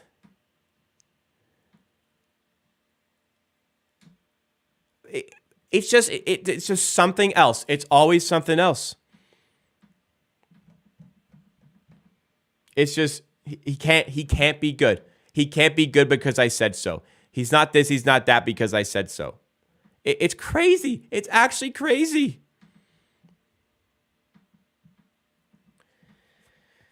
I don't know what to say. I have no idea. I have no idea what to say. He's all he does is play good basketball. He has off nights, as everyone does, like that Atlanta game last week where he was just flat out awful in that game. But there's always something wrong. There's always going to be something else that's wrong. You know what I mean?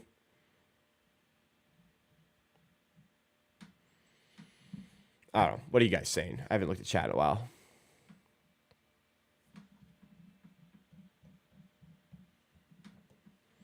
Here's another thing. Fred's -2. He's been the best player on the floor.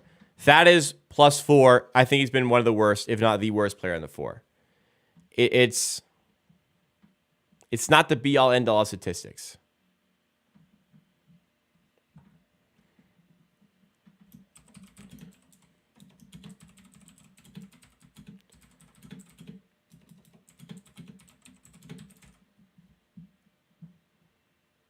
We'd probably be 1C without him, yeah. VanVleet's nice now because he barely play makes. I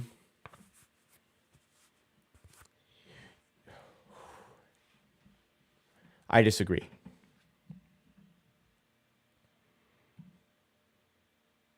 Tunnel vision late games.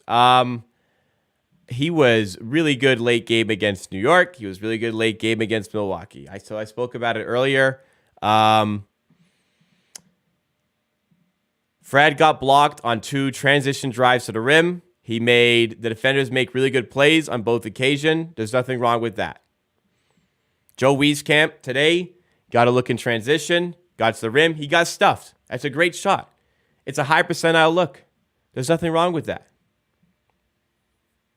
The Raptors don't go to Fred even that often in the clutch. But, when he's shooting 15 for 25 in a game, yeah, I'm going to fucking give him the ball in the clutch because that's the guys that are making shots all night.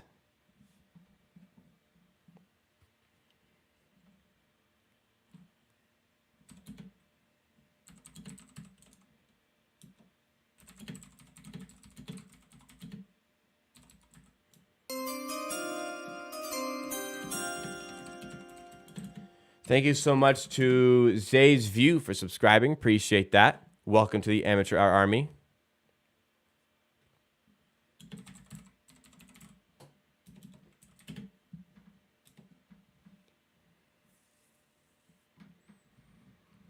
what am I not, what am I, somebody enlighten me. What am I missing about Fred VanVleet's game?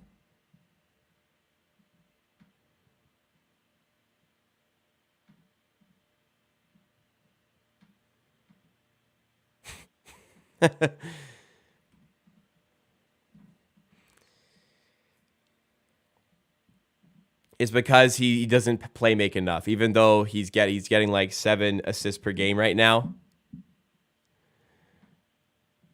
which is like about his career average.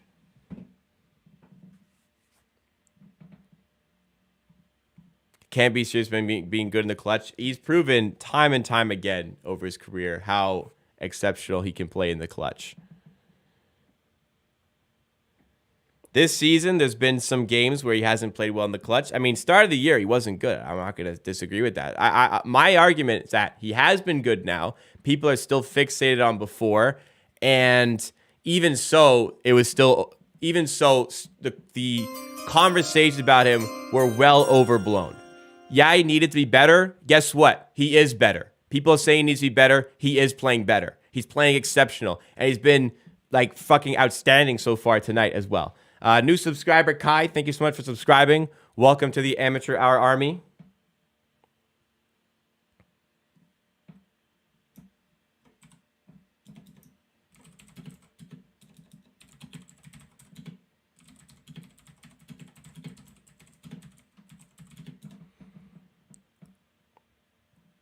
To his defense today, I mean, I haven't noticed any issues today.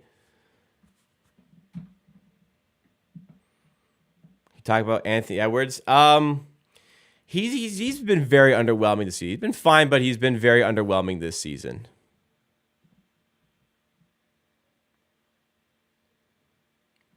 If he gets the most out of the offense, look, that's a fair point. I agree with that. But that's not people's beef. That is not their beef at all. That is absolutely not what people's beef is. And don't claim it to be that. The beef is that he's just not that good. Oh, fuck. I made moderate by accident. Sorry, I made you moderate by accident. Fred has been very good the last few weeks. People have been saying that they want him to be better. And he is better. And then something else is wrong. It's just always something else. He's not shooting well. Well, he is shooting well. Well, he doesn't play make. Well, he is playmaking. Well, his defense sucks. Well, he's playing good defense now. Well, his plus minus isn't very good. It's just something. It's just always something. That's what I don't get. Like, people don't want him to succeed. People don't want him to be better. I think people want him to be bad for some reason. And I just have no idea why there's such this negative aura about this player, if you will.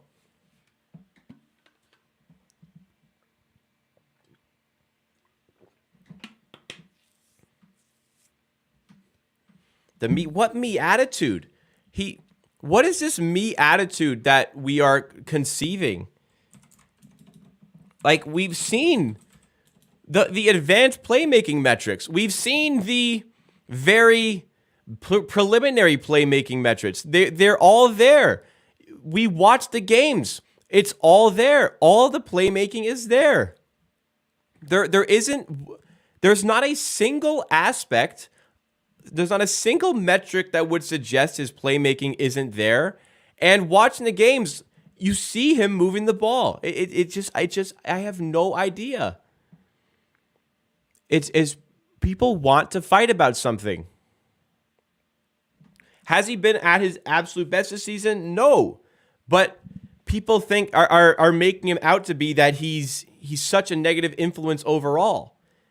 I'm not saying that this is Fred's best season. I'm not saying he's been outstanding this season. I'm making the case that he is nowhere near as bad as he's been made out to be online. And he deserves respect. He's also been super low in turnovers.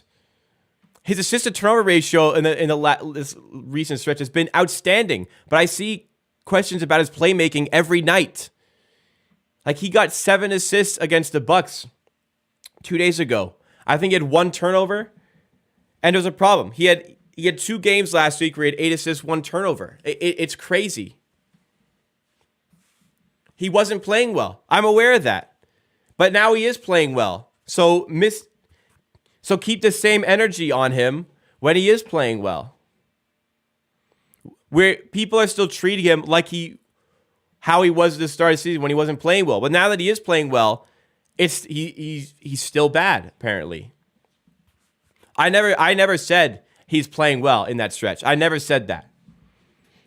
But he's evidently been outstanding right now. Playing outstanding tonight and was outstanding, like absolutely outstanding against the Bucks.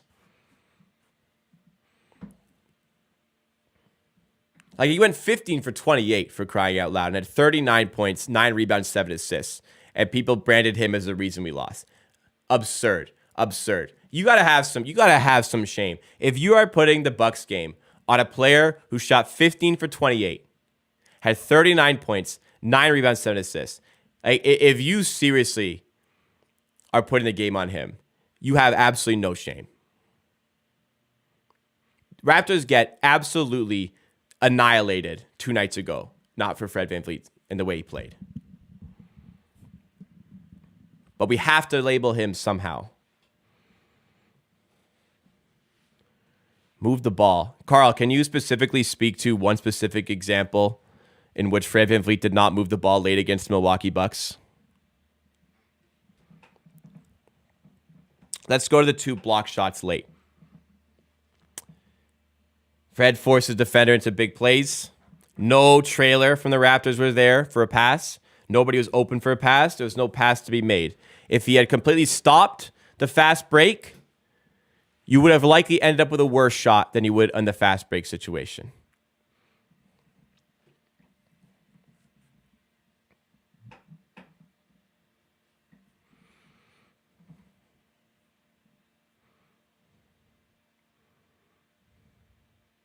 Also, I'm sorry. So let's say, Fred got blocked 2 shots late. So other than those 2 shots, he was shooting 15 for 26. I'm sorry. If a guy is shooting 15 for 26, let's whip out a calculator here. If a guy is shooting 15 for 26, he's shooting 58%. If a guy has 39 points on 58% shooting from the field, do you not want that guy getting your shot? Would you seriously say you don't want that guy to take a shot? If you're 15 for 26 and you are 1 point away from 40, you are, in my opinion, within your right to essentially have whatever shot you see fit. If Siakam is 15 for 26, he could literally shoot anything, and I'd say it's a good shot because he's just cooking. I don't hold Fred in the same esteem as Pascal Siakam, but if you are 15 for 26 with 39 points, you have a little bit of extra slack on your leash for what you can do on the court. Nobody would bat an eye if it was anybody else on the team. Seriously, nobody would bat an eye if it was anybody else in the team other than Fred in those situations. That literally anybody else, nobody says shit. Would bet my life on it. All right, I'm done on Fred. That was like 20 minutes.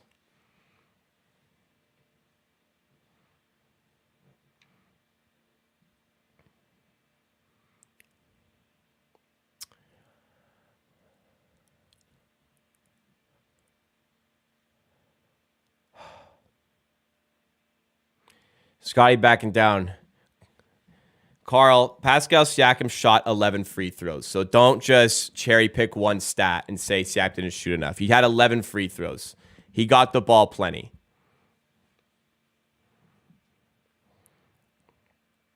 Don't cherry pick to fit your confirmation bias because it won't work on me. All right, I can't do this all night. 84-77. Third quarter well underway. Wieskamp has been nice tonight. Somebody asked about Wieskamp. He's giving us something different that we just don't have on this team. Nothing wrong with disliking a player. Fred, on time, drops another three. There's nothing wrong with disliking a player. There's nothing wrong with suggesting his fit isn't right for this team. You know what? I think there's a good case for that, and maybe one that I'd advocate for as a 3 drops to the T-Wolves there. Nothing wrong with that. I have a problem with people finding one thing to fixate on every single game and demonizing a player for that one thing that they're cherry picking because they don't want him to succeed. That is something that I have a problem with. I've always had a problem with it. I spent so long doing the exact same thing when Pascal Siakam got all this unnecessary hate for that Tampa season. I did this exact same thing. This is nothing new for this channel.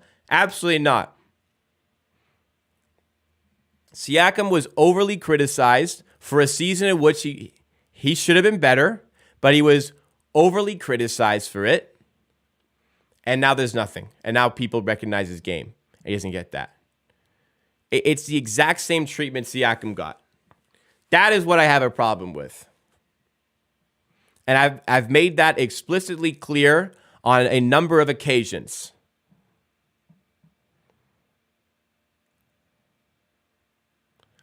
Bro, VanVleet hits this. That was too far. That's what they call in the business a heat check.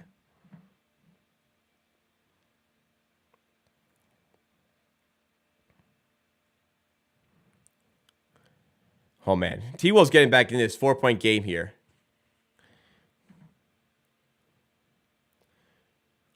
Fred, tacked rim, can't make there.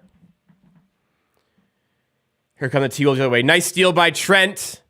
Gives it to Siakam, back to Trent. Tough layup, no good, but he's fouled and will head to the line there. Siakam should have shot that. Whatever. Hopefully we make it up at the line. You guys got me fucking hot about this. Some of these guys deserve more respect. That's all. And it frustrates me when they're not given respect they deserve.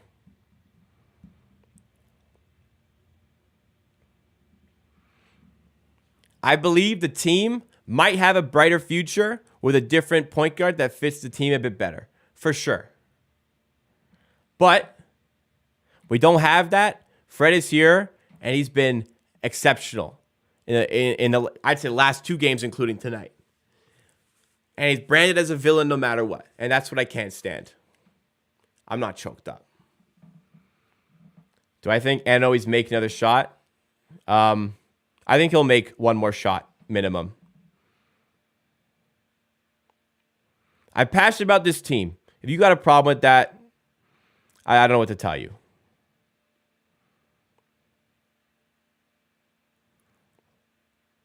I'll always defend the players who deserve it. Would I take Chris Paul? The contract situation is worrying. Chris Paul, that type of player, sure, but with the age, the contract situation, I don't know if that's the guy you should invest your resources into.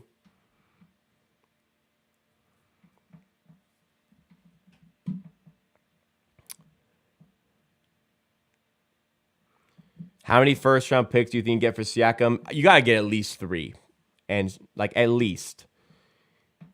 I've seen what Donovan Mitchell went for. That it should be your area. Maybe not quite that.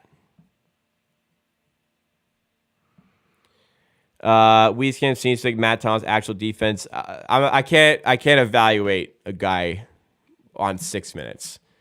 His defense looked solid, I suppose. Not maybe a little bit less.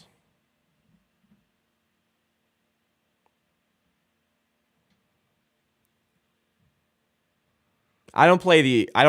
Look, Fred, the injury things, no. If you're playing, you're healthy enough. You're healthy enough to play. The injury is not an excuse. I've never used that. Like that Atlanta game. Oh my God, he was so terrible in that game for sure.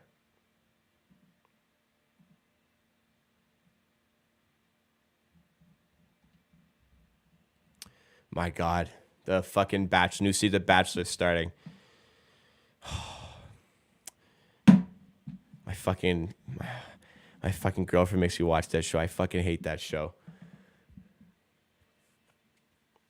Don't you think there's something to it when a lot of people are hating on Fred, especially this year? I don't care. Like I don't care what other people think. I care what other people think. As far as my opinions on basketball-related matters, it's all me. I don't let other influence. But apparently, Carl, you were so... I've always supported Siakam. Don't you think there's something to it when a lot of people were hating on Siakam, especially in that Tampa season? You didn't think that was warranted? I didn't watch Titanic. I've never seen Titanic to this day. Not that I have anything against it. I don't know. I'm not a big movie guy. Oh, Josh, me and Josh got to do a Siakam video. He still doesn't have faith in Siakam long term. Which, I mean, I understand his point of view. We see different. Me and Josh Goodwin of Raptors Digest, we see differently on the Pascal Siakam situation. Carl, you just answered your own question for me.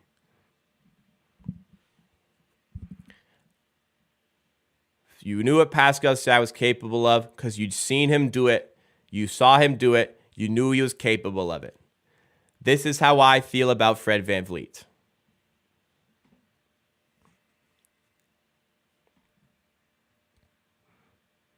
And right now, we seem to be in a little uptick for Fred VanVleet. We'll see if it's sustainable.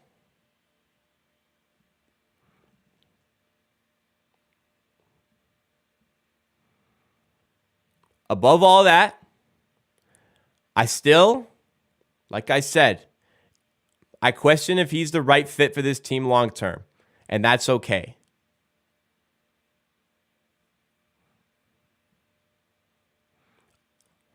No. If your opinion is that when Fred goes 39, 9, and 7 on 15 for 28 shooting, if your opinion that he lost us the game is that he lost us the game, I don't give a fuck about respecting somebody's goddamn opinion. With no due respect whatsoever.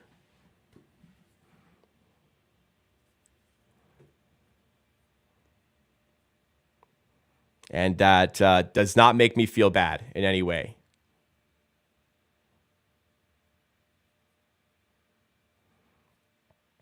Is it possible the Raptors overachieved last season? Yeah, I mean, look at this.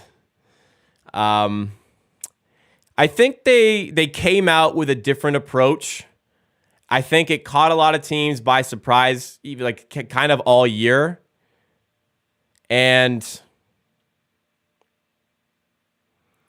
it feels like the rest of the league is kind of caught up here. I like the way OG, big three there. I like the way I like the way JJ Redick and Fred VanVleet kind of broke it down. It feels like the rest of the league is kind of caught up.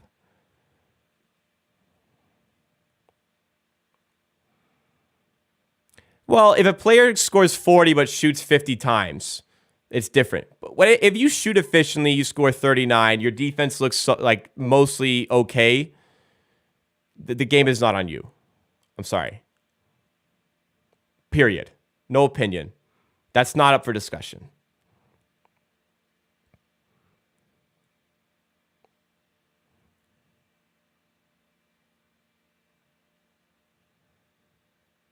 Reed for 3 puts it in. Yeah, I gotta stop. We're almost done the third quarter here. Now, because I care so much about this.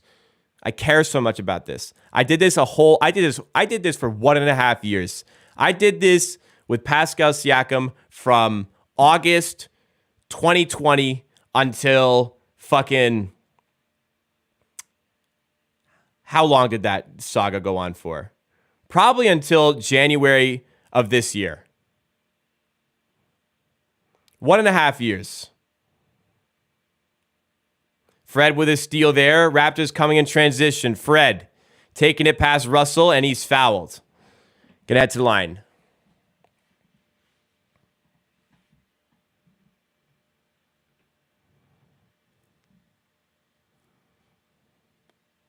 Committed too hard on help D. Well, yeah. Well, we don't do that as much anymore. Like, you don't see the crazy double, triple teams that we were throwing out earlier on in the season. You still see some of it, but not as much. The league has kind of adapted, and it feels like we've been left behind a little bit. Because the defense has always been our identity, and it just has not been the case. Like, look at it today. We're about to score 100 points in the third quarter. We might also allow 100 points in the third quarter.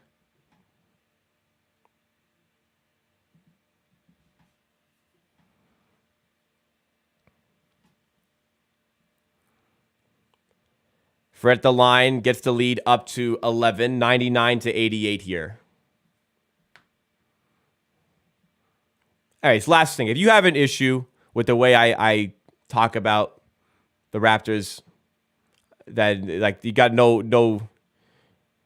it's the internet. Feel free to go somewhere else. But I stand by my statements as always. Not as always. I admit when I'm wrong.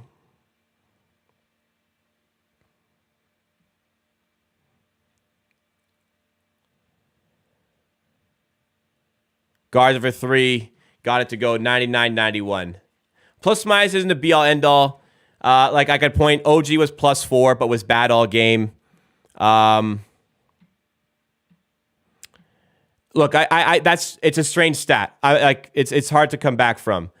Watching the game, Fred looked mostly fine on defense. I think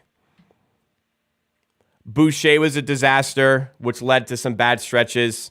There was a stretch. There was lots of stretches where OG wasn't at his best, and there were stretches where straight up Drew Holiday took over the game. So there's probably hidden in there, baked into that, some spots where Fred needs to be better, and there were some spots where Drew Holiday straight up cooked him. But I don't think plus minus should be the be-all, end-all of metrics. Furthermore, if Fred was 3 for 12 shooting and was plus 11, we wouldn't be talking about the plus minus. We'd be talking about his shooting. So we just like the point I'm trying to make is we have to find something bad. Like I'll point to this game. Thaddeus Young was a disaster in the first half on defense, but he's a +4. He didn't play well, but he's a +4. It's not, that stat isn't everything. It's not nothing, though.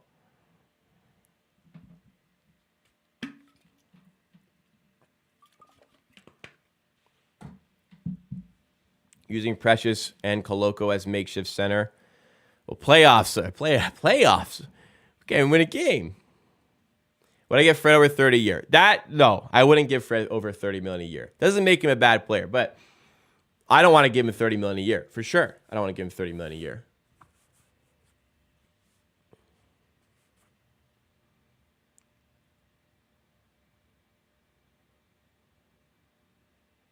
Do you have to trade him? Well, you can't just force a guy to trade him. I would, I certainly don't think it's a bad idea to trade him, but I'm not just going to try to force a trade out. If you're getting good value, then I'm more than open to trading him. I have questioned the long-term fit for sure. I don't question his ability. I question the long-term fit with the unit that we're trying to build around, 100%. If you can get a good deal, 100%. If not, you can't lose him for free. You just cannot lose him for free. I don't think he'll get 30.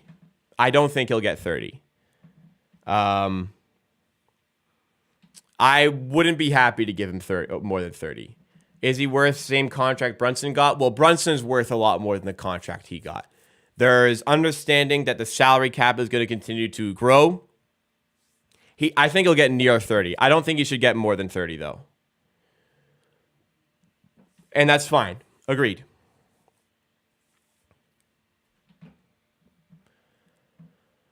Well, the LaMelo thing at the time, you got to remember what it was at the time. Wiseman, like the Warriors didn't have a center. Wiseman was an obvious top 3 pick. It made sense to take him. LaMelo Ball, a guard, ball dominant. You already have Curry. You already have Klay Thompson. The fit just wasn't quite there.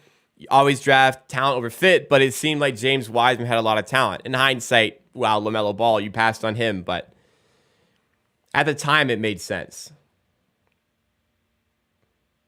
I don't feel bad for teams that passed on Halliburton because it was so obvious that the Knicks should have taken him at 8 and it was so obvious, the Wizards should have taken him at 9. They fucked up. I don't feel bad because he fell hard in the draft for no reason. Who would I trade to get the ball rolling? It's all dependent on what you can get for these guys, right? You can't just put a guy in the trade block and just get the ball. Like, you got to see like what you can get for these players. Maybe there's a bigger market for Trent, and that's why they're looking at him getting traded. Gary Trent on cue to the rim, and he puts it in and won. In a few years, who do you think better, Wiseman or Koloko, bro? Why is that actually like a good question? I think if Wiseman gets a new team, I think he'll kind of be like Marvin Bagley, like maybe a bit better, where like Marvin Bagley's actually getting playtime now. He's not good, but he's not out of the league bad. But there's a problem when I have to think about that, right? No, the Knicks don't know how to draft well, for real. Koloko or Duren fight? Duren. I'm very high on Duren. Garza for 3 here, and he nails it. 104. I wasn't Garza. I saw a tall white guy. My bad. That's not Garza. I don't know who that is. Sorry, I apologize. I'm not familiar with the game. Garza is on the floor, though. Van Vliet to Hernan Gomez for 3. Come on, Juancho. Cannot hit from the corner. Yo, where's Wieskamp? Fuck this guy, Juancho. Edwards slashing to the rim. He's fouled by OG. 8-point game. Timberwolves staying in this one. This would be a disaster of a loss, by the way. Raptors have led comfortably throughout. This would be a disaster to lose this one. Do I think they're utilizing OG the right way? No. I think they should use him less. He's better getting downhill, straight line to the rim, and in catch and shoots. The ball handling thing, less is more. Less is more. Best way to describe it. Less is more. There was that really good stretch of games when he was like slightly making an outside all-star case for Raptors fans, where like there was a Dallas game at home where there was a bunch of plays. They got him downhill. They gave him the ball. He forced his way to the rim. There wasn't any handling, and he was scoring, and he was hitting threes. That's when he's at his best. 109 to go in the third. It's a 6-point game. Timberwolves have fought back into this one. Raptors defense could stand to improve. Achua tips in the Van Vliet miss. Back to 8 points here. Yeah, I don't know why Wieskamp. Maybe Wieskamp will start the fourth or get some fourth quarter minutes. I think that makes more sense. Corner 3 for Ryan, no good. Rebound, nice rebound by Barnes to fend off Garza. Barnes up top to Achua. Oh, precious, buddy. Misses the dunk. Really good pass by Barnes. Achua just could not finish. Edwards for 3. He's cooking. 5-point game. Big shot there.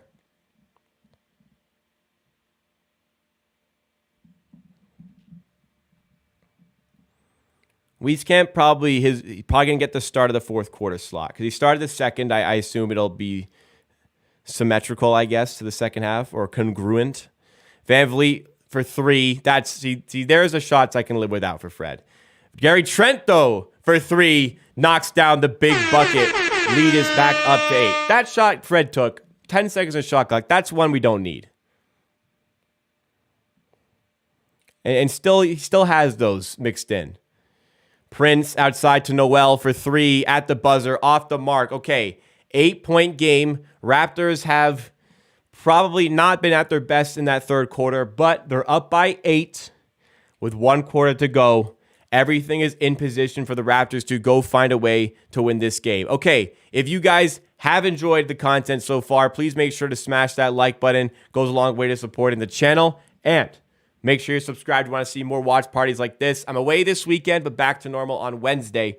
I got to go to the bathroom. I'll be right back, guys.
it feels like the Raptors have really dug into this no defense mentality, all offense approach. It makes for some fun games. I'll give you that. But allowing 101 points to the Wolves in 3 quarters on the second night of a back-to-back is not a good look. How impressed has Scotty been last 5 games? This is why we got to preach patience. I think maybe the weight of we really, based on the offseason we had, we really bet on a big leap from Scotty Barnes. Maybe that weighed on him a little bit too much. It's possible. Maybe it's just, a little bit of sophomore jitters. Maybe a little bit of, now you're a sophomore. We got the scouting report on you now. You got to do something different. But yeah, 21-year-old adjusting his game to find a new level. That can't say very surprising, but props to him for doing that, bouncing out, getting out of the funk a little bit. All right, 109, 101. You like how I defend it? Well, thank you. Sometimes I feel like a lot of people don't. Listen, I defend players because I think they deserve respect and they deserve to be defended. That's how I feel. Prince inside layup is good. Wieskamp back in the game now.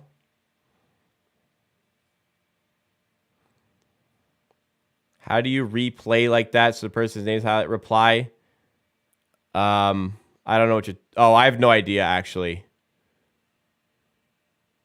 Barnes on the outside. Attacking guards. Good matchup. Attack this. Step back for 2. Okay. Got it at the shot clock buzzer. We'll take it. Would have preferred a different shot, but we'll take it. 8-point game. McDaniel steps back for 2, gets it as well. Timberwolves won't go away. Piling on the points here. VanVleet's been the best Raptor tonight, but Barnes has also been quite outstanding. Quietly been outstanding here. You know what I've seen as well a little bit today? A lot of OG, like I wouldn't call saying OG less is more, like, he does a lot of things well. Let's focus on those things.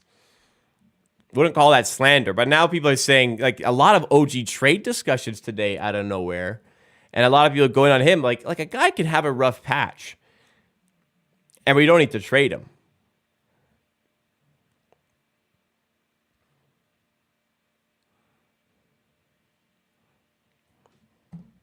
Like, maximizing a player is not bad. Isn't a problem. Raptors in a zone here. As Garza looks to create. Finds Prince.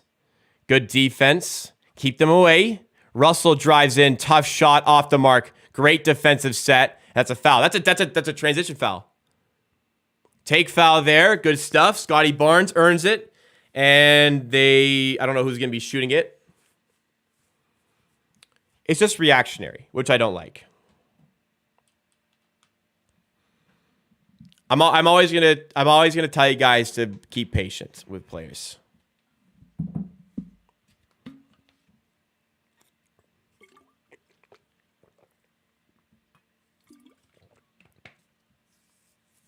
Patience through rough patches, always.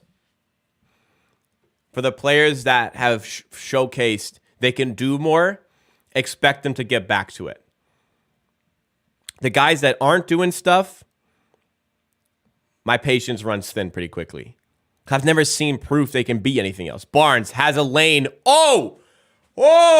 Scotty Barnes gets up. Mama, there goes gets that up man. and throws it down. Oh, man. Don't give him that much space. Raptors back in his zone here. No 3 in the key, Precious. No 3 in the key, Precious. Garza for 3 in the corner. Off the mark. Weak side rebound for Juancho. Keep moving. Keep moving. Pile it on. Barnes to Wieskamp. You won't hit again. Woo! Joe Wieskamp for 3. Cans it. Second 10-day contract. What is this guy? 3 for 3? 3 shots, 3 threes have fallen. Joe Wieskamp making a difference for the Raptors out of the G League here. All right. Keep these coming. Raptors lead by 14. Joe's different. Is Boucher injured? No, I just think Nurse watched him play against the Bucks and said, I can do without that tonight. Raptors, big lineup plus Wieskamp has looked good here. Couple of big shots have fallen. Scotty Barnes really taking over this game. He is 9 for 10 tonight. He has probably ascended into the best Raptors so far. He's 9 for 10 with 24 points, 7 rebounds, 5 assists. Scotty Barnes is cooking. Siakam's the lowest scoring starter here. I've been waiting for this day where Siakam doesn't play that well, but everybody else plays well around him. OG's got 15. Barnes on 24. Here, we'll show you guys. Barnes on 24. Van Vliet on 25. Trent on 18. It's been great. Achua's made a huge difference off the bench. Both ends of the floor. 11 points. 2 blocks. 5 for 8 shooting. Wieskamp, 3 shots from 3. All 3 threes have fallen. He missed. He did get blocked on one layup, but 3 for 3 from 3. Moving really well on the outside. Making space for, players like Scotty Barnes to get up, get in space on the inside. And the Raptors, like a key to this game, no Gobert, no Cat. Really take it to them from an interior standpoint. Naz Reid isn't going to get a ton of minutes. He's a fine player, but he's not going to be playing a ton of minutes. He's only got 12 minutes tonight. They are wide open for the taking in the paint. It's weirdly not been a game where Siakam has been able to thrive, but it has been a game where Scotty Barnes can clearly thrive. He's 9 for 10, and I think a real good stat is that he's, well, not real good, but he's 0 for 0 from 3. He hasn't settled for a shot. He's getting inside, and he's trying to get his points in there. Those are the best spots for him to operate. This is Scotty Barnes at his absolute best. Man, Chris Bosh had 77 20-point games before 2022. God damn. Did you guys see that number? That's crazy.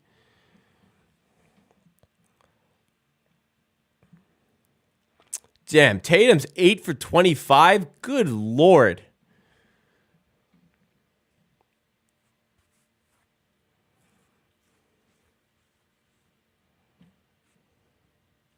No, I'm sure Wieskamp will play next game.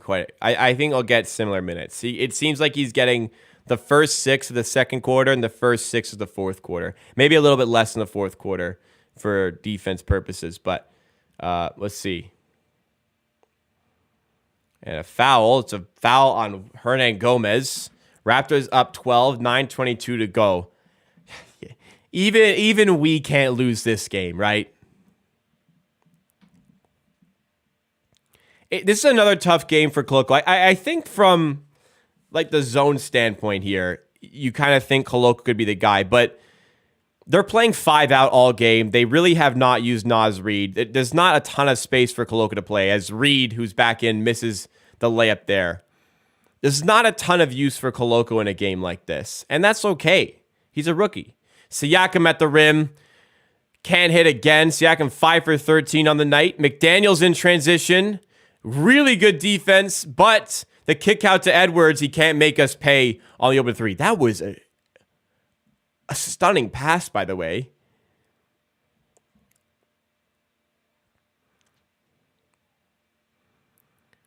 So yeah, he looks off. He's allowed an off game. I'm not bitching about it. Like I said, if you're playing, you're healthy. Guys allowed to have an off night. It's nice that the off night isn't like such a detriment to the team as sometimes it is, though. Chua at the line here. If you guys remember, are enjoying the content so far, please make sure you have smashed that like button. We are 10 likes away from 100 on today's stream. And if you want to see watch parties like this for most Raptors games, and you want to see videos about this team all week as Chua misses both free throws, Nope. if you want to see more content like this, subscribe to Amateur Hour Sports. I promise I don't yell all the time. Sometimes, though. Russell for 3. Got a good look and got it to go. Making Chua pay for those 2 missed free throws. Well, if I was Boucher, I wouldn't have too much enthusiasm after the last game. I mean, the team's losing. This, I wouldn't want them to be happy right now. Achua going to the rim, finding Barnes, who nearly loses it. Gets it to Wieskamp. Somebody's going to have to chuck here. Barnes for 3. Oh, Scotty Barnes on a mission tonight. Holy shit, Scotty Barnes drops in the 3 at the shot clock buzzer. 27 points for Scotty Barnes as D'Angelo Russell responds with a 3 of his own.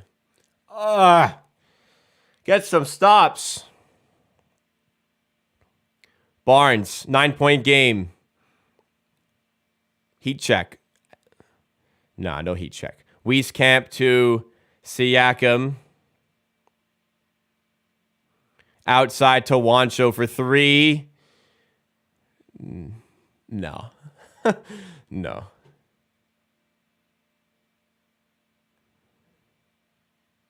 Outside for Anderson to Edwards in the corner to Reed. Don't need to jump. Reed outside to McDaniels. Now Russell for 3. He just hit, and he hits again. How do you leave D'Angelo Russell open?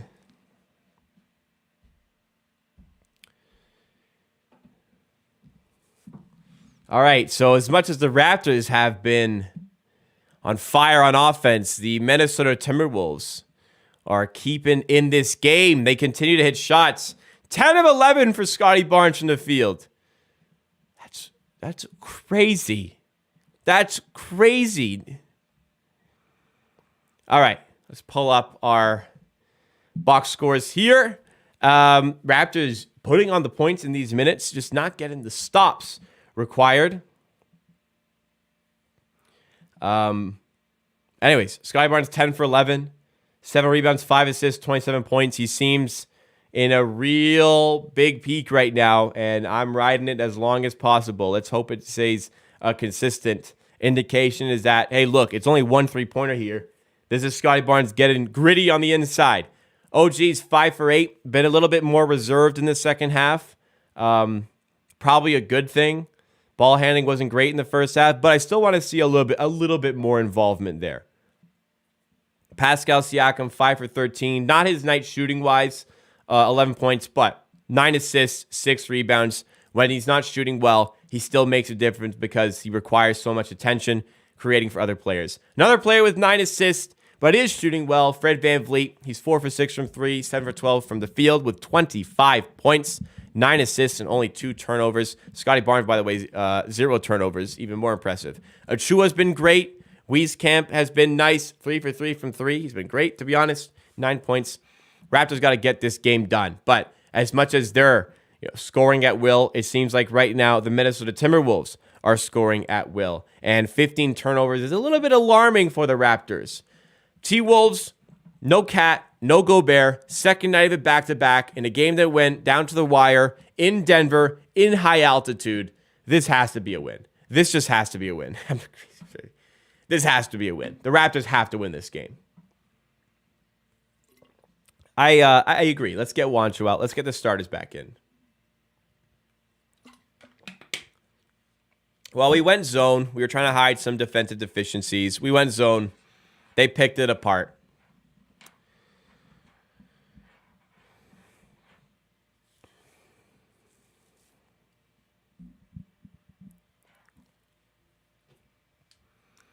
Nolan, you're right. Acknowledge how blessed we are to have Scotty Barnes. I always say.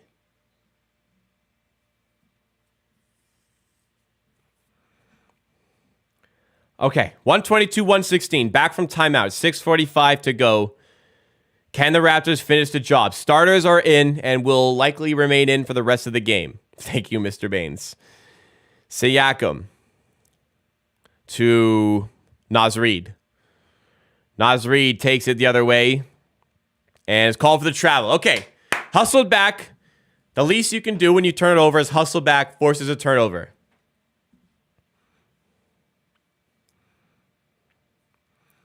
Scotty's career high. I don't think it's much higher than this. 32 sounds right. Low 30s sounds correct. He's got a chance to hit that.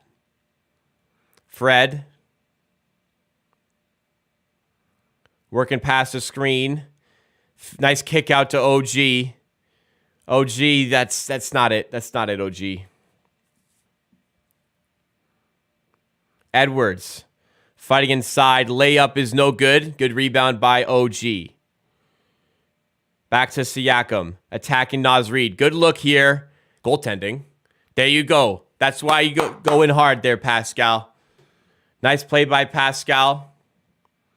Really good take inside.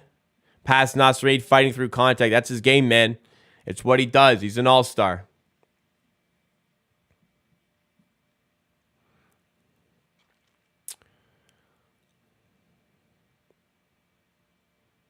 Slow-mo. Working on Siakam, gets it to Naz Reid. Now Edwards. D'Lo peels off. And he hits another three. Siakam and Van Vliet didn't react there. Van Vliet, he knows. Van Vliet, I mean, either Van Vliet's got to take that or he's got to make sure Siakam gets that. You know he's dangerous. That's on both of them. Siakam, he got fouled there. Going up, floater, no good this time. Rebound to the Timberwolves. It's now a 5-point game. Timberwolves have fought all the way back here, but I don't think they've led since it was 12-7. Edwards. Inside to the rim. He's fouled, and he can get this lead down to 3 now. Entire game we've led, but just haven't been able to get the stops to put them to bed.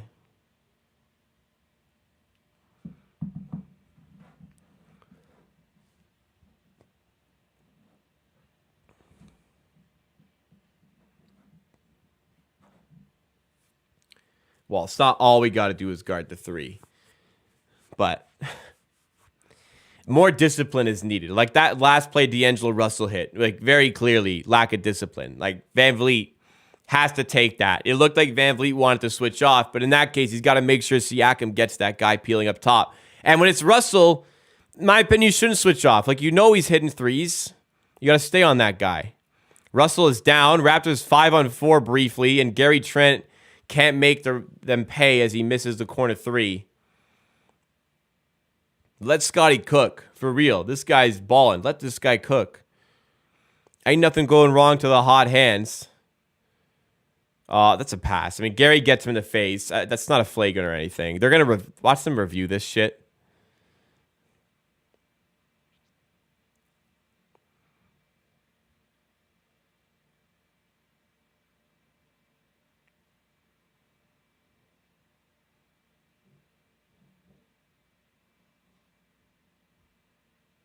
Bro, don't review this shit.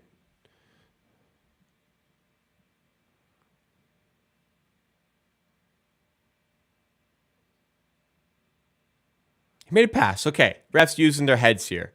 Thank goodness. It has been a bit messy on defense. And a bit on offense. Let's clean it up. Here's Barnes. Edwards defending. Take this guy. You can take him. Barnes loses the handle. Fuck. Russell the other way. Good hustle back. Reid. And stolen by Barnes. There you go. You turn it over. You hustle back. You make a play. Well done. Barnes has a lane. Fights to the rim. Layup off the mark. Rebound off the mark. And Reid corrals. God damn, we've had our chances here. Russell. To Edwards. 4:01 to go. Edwards. One possession game. Edwards to tie. Got it. Raptors have led the entire game essentially, but cannot put the T-Wolves to bed. T-Wolves in a second night of a back-to-back, yet doing this. It's an 8-0 run by Minnesota. Siakam, what is that shot, man? Fred's barely touched the ball in this stretch. Don't blame him. Ball's not moving well, though. Edwards called for the charge. Crucial charge taken by OG. Raptors got to get the ball moving, man. This has been a rough patch. 8-0 run by the Timberwolves in the worst moments here. Who do we blame, though? Because it hasn't been Fred not passing.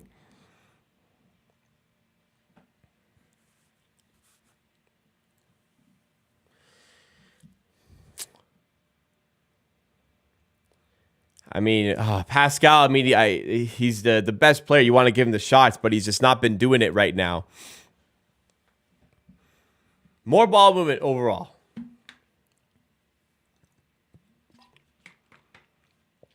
If they lose this, I'm done. Like, I'm actually done with this season.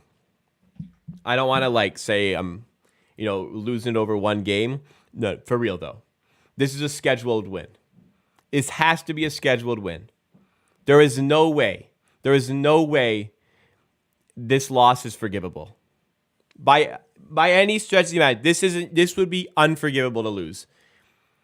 Given the situation, the context about this game, the personnel each team has, up by almost 20 points, it is inexcusable to lose this game at this point.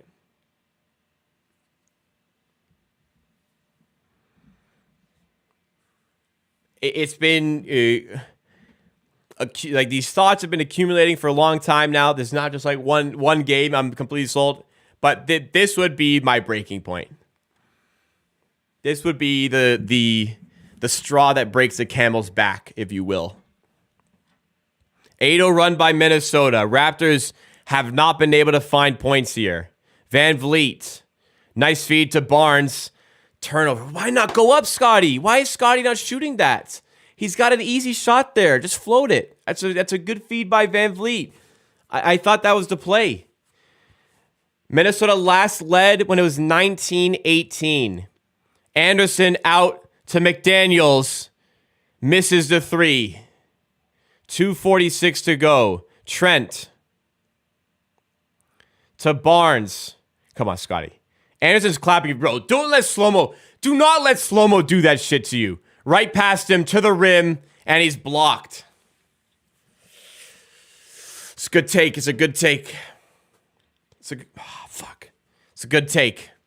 Probably could have finished a little bit stronger, but that's a good take.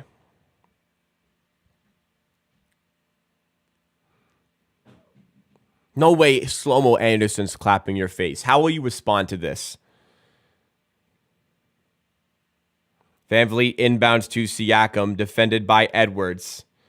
Siakam draws the help, finds Gary on the kick out, cannot hit. Nobody can hit right now. Toronto cannot buy a bucket. Still on this 8-0 run for the Timberwolves. Eventually will make us pay. Edwards transition. That's a terrible shot. Bailed out there. That's a terrible shot by Anthony Edwards. Tied at 124. Where can the Raptors find the bucket? Barnes has had chances. Siakam's had chances. Gary's had the chances. Somebody, please. Siakam back to Anderson. Gives it to Fred in the corner. This is not going to end well. Fred gets a good look. Can't hit. Right at the end of the shot clock. I feel like the next person to score wins, man. I mean, Fred, that's a good look by Fred. He probably should have made that. Anderson to Russell. Back to Anderson. Floater is good off the bounce. I mean, you had plenty of chances to score. They're going to make you pay eventually. Both teams, 2 timeouts left. Raptors won't use it. 10-0 run to end the game. Not end the game. 10-0 run. At this stage, in this economy. Van Vliet to Barnes. He's got Gary. He's got Barnes to the rim. There you go. There you go. How are they going to fucking block that shit? Get your ass to the rim. Well played by Scotty Barnes there. Know the vibes. Who's stopping you there? Anderson inside, loses it. Out of bounds, Raptors basketball. 5:58 to go. Tie game. Great job by Scotty on that play. Wow. Really good presence of mind there. Got Naz Reid biting. Bam. Throw it down in their face. 48 seconds. 14 on the shot clock. Raptors have had not many good opportunities here. Van Vliet off his screen. Finds Scotty inside. OG in the corner. Come on, OG. Good look. Does not hit. Like, those are the ones, OG. Those are the ones that got to fall. It's wide open. Shot clock, game clock separated by 6. Tie game. Russell fouled on the floor. I don't know if it's bonus. They did have a foul to give. And it's just not a foul. It's just not a foul. Minnesota call a timeout here. Shot clock, game clock separated by 4.6 seconds. We've had 2 points in the last, how long has it been since before that Scotty Barnes dunk? Wow. We have fallen apart here. It was 119-105. They just find ways to lose, man. Check Discord. Okay. I had my Discord closed. I'll like this stat. Let's see.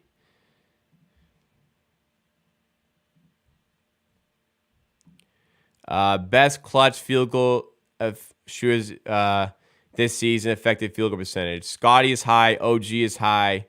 It's very good to see. OG usually hits those. I expected him to hit that shot.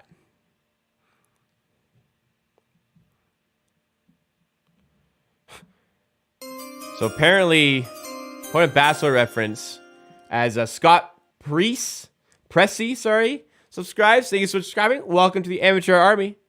Appreciate that. Apparently, Scotty Barnes and OG are both in the top 4 clutch shooters this season. Thank you for that subscription, Scott. Welcome to the amateur army. Got to get a stop here. 8 on the shot clock. Edwards to Russell. They call a foul on the floor. They had a foul. That's bonus. Let me see this. I fucking hate that. Because it's not a basketball move. I hate that. It's not a basketball move. That should not be a foul. Fred is standing there. Russell rips into his arm for contact. I fucking hate that is a foul. I hate that by the NBA rules, that is a foul. Because it is not a basketball move. I hate that so much. Fred is standing there. Russell rips into his arms. And they call a foul. I cannot express my infuriation with the fact that the NBA allows this to continue. Fuck. Tanner up 3. Even worse. You can't challenge that. It's a clear foul. I hate that it is a foul, though. That's what I'm saying. I hate that the NBA allows that to be a foul.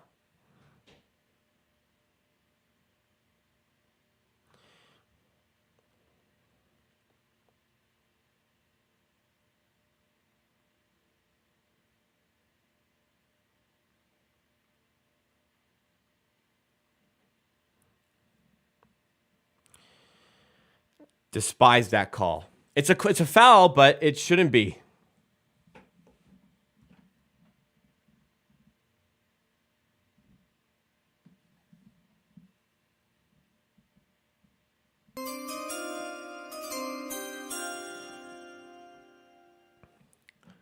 All right, Raptors need a bucket. Richard, thank you so much for following. Welcome to the Amateur Hour Army. Raptors led 119-105. They led for 3 full quarters of action. But the Timberwolves go on a 12-2 run, maybe to close the game. Raptors have 7 seconds. OG for the lead, off, and it's tipped out. And that will do it.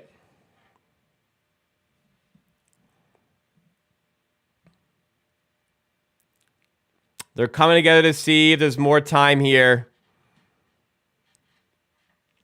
They're going to see how much time is left. OG got... You could not... Hey, listen, I'm critical of our last shot plays. You could not have asked for a better look than OG got there. Nice pump fake. Had space for the 3, off the mark. It's out of bounds off Barnes anyways. This game is done.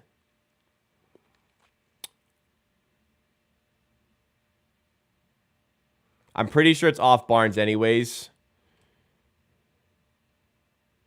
Indeed it is. This game's done.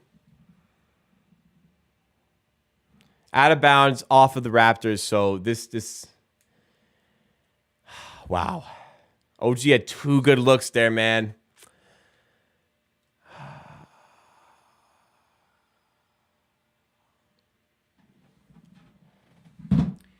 You actually just can't lose. You cannot have lost this game.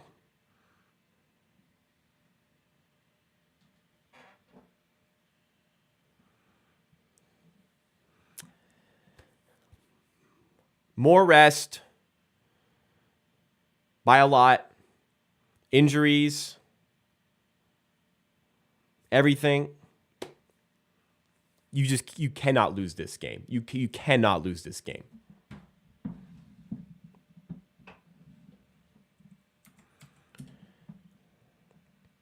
Yet we do. Yet we find a way. My schedule, we have had 3 scheduled wins this season, and we've lost all 3. Wow,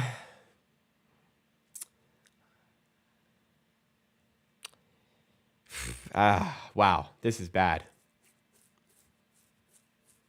Timberwolves will inbound, and this is done. There's no comeback from this.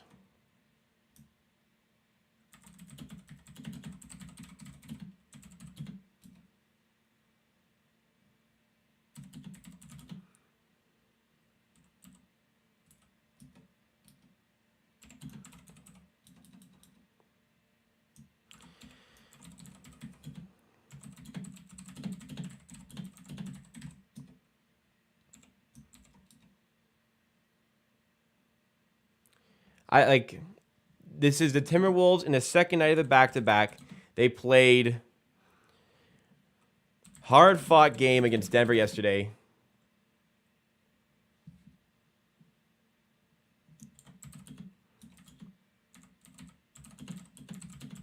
Went down to the wire at Denver.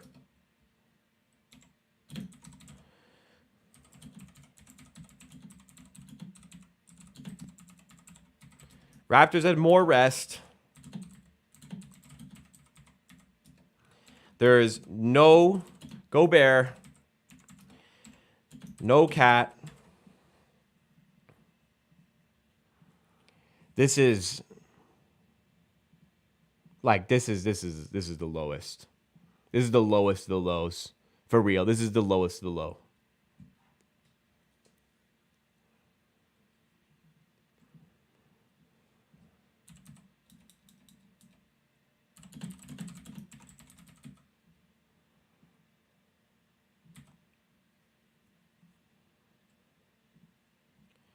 I don't know what they're looking at here. The thing is, like,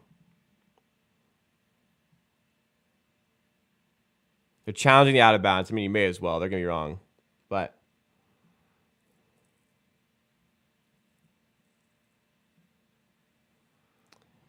I mean, you may as well, but they're going to lose this.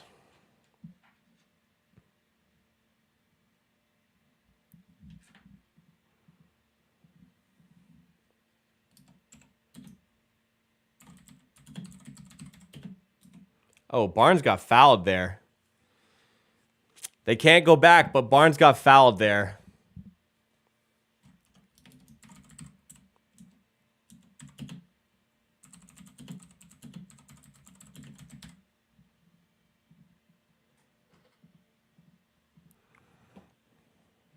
So they're challenging the out of bounds. It's off Scotty. What they didn't catch was the foul. To be honest, I didn't see it. I can't blame them for missing that. But it was there.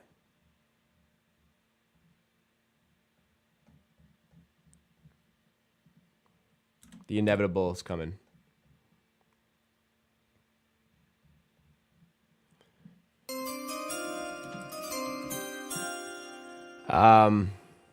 Thank you so much to Rafael Vasquez for subscribing. And thank you so much to Richard also for subscribing previously. I missed that one. Thank you guys for the support and the subscription. Welcome to the Amateur Hour Army. Sorry, I'm not in a great mood right now. The biggest problem for me right now is that as bad as this loss is, I'm not surprised. Right? The biggest issue is I'm not surprised.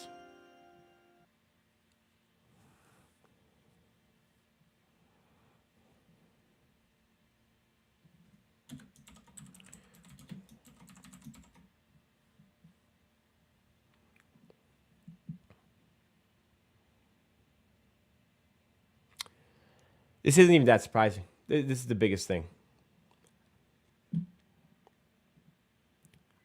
They give up 128 points, man. They allow a 12-2 run to end the game. Thank you so much, Ambassador Kwan, for the super chat. Appreciate that. Thank you so much, man. Appreciate you doing that in this time of dire need.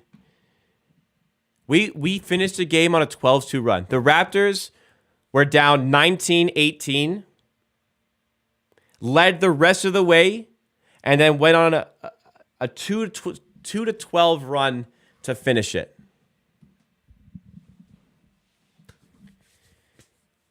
The Timberwolves had a game yesterday. That game went down to the wire at Denver. They played in higher altitude, slower recovery time. Thank you, Fitness Information, for the super chat. Games like this make you want to break. Well, I wouldn't say I'd break my TV. Where was I? Second night back-to-back. I'm sorry, this is the super chat Fitness Information. Matthew has just subscribed. Welcome to the Amateur Army. Appreciate that. Second night of back-to-back for the Timberwolves. They played in Denver yesterday in a game that went down to the wire. The game against Denver that went down to the wire was in high altitude. Slower recovery times. That's something. The Timberwolves traveled overnight or this morning. No Gobert. No Karl Anthony Towns. The Raptors are pretty much completely healthy. The Raptors are up 119-105 in the fourth quarter, and they lose. You have to be a bad team to lose this game. You are not even a resemblance of a good team if you lose this game. That, straight up. This is a scheduled win. If you could schedule a win in, this is one you would do it for. But the bottom line of all that information, of everything I just listed there, I am not surprised the Raptors still lost that game. I am not surprised they lost that game. Out of all that, it's not even that surprising. It's just sad. This ain't rock bottom. Rock bottom. I'll tell you what rock bottom is. Rock bottom is when you play the Houston Rockets while they are on a 21-game losing streak, and allowing John Wall to score a triple-double in the Houston win. That's rock bottom. I felt rock bottom. This ain't it.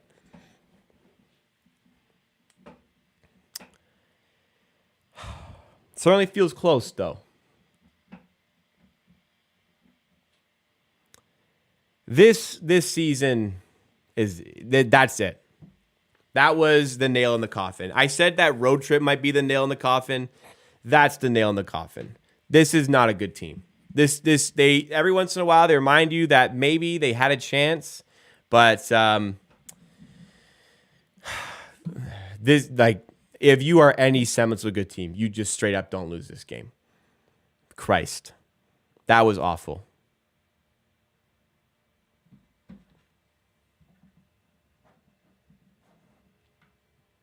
There's no way back for this. There's no way back from this at all. What are the seven? What are the 7 stages of grief? Where am I on it? One positive. Joe Wieskamp played well. Yeah, I guess. All right.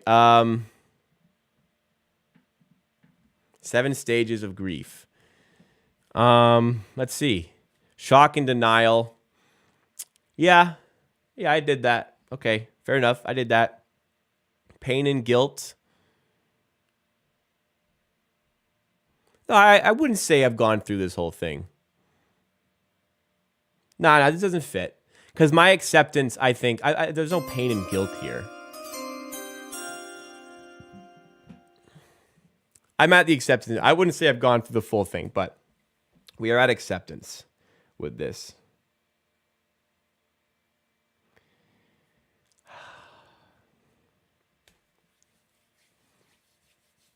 How's Precious not finished? I don't think Precious finished the games above any of those guys. Like, even beyond all that, OG gets 2 clean looks right at the end. If those fall, you win the game.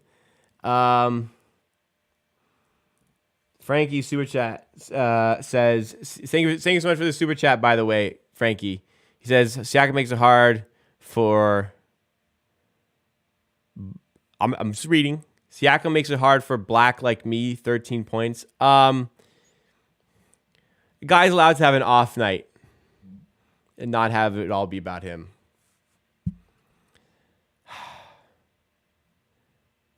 Scotty got plenty of touches in the fourth.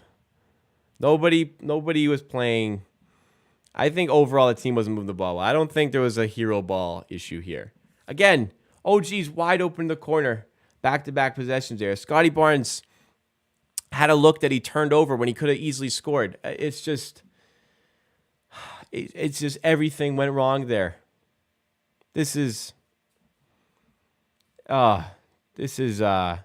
Again, you don't have to just blame one person for that. You don't always have to blame one person for a game. The team was not good enough down the stretch, and they lost. They blew a big lead. They should have won easily, and they didn't. Players, coaching, a lot of things go into that. All right. Let's do the post-game show. I want to go to bed.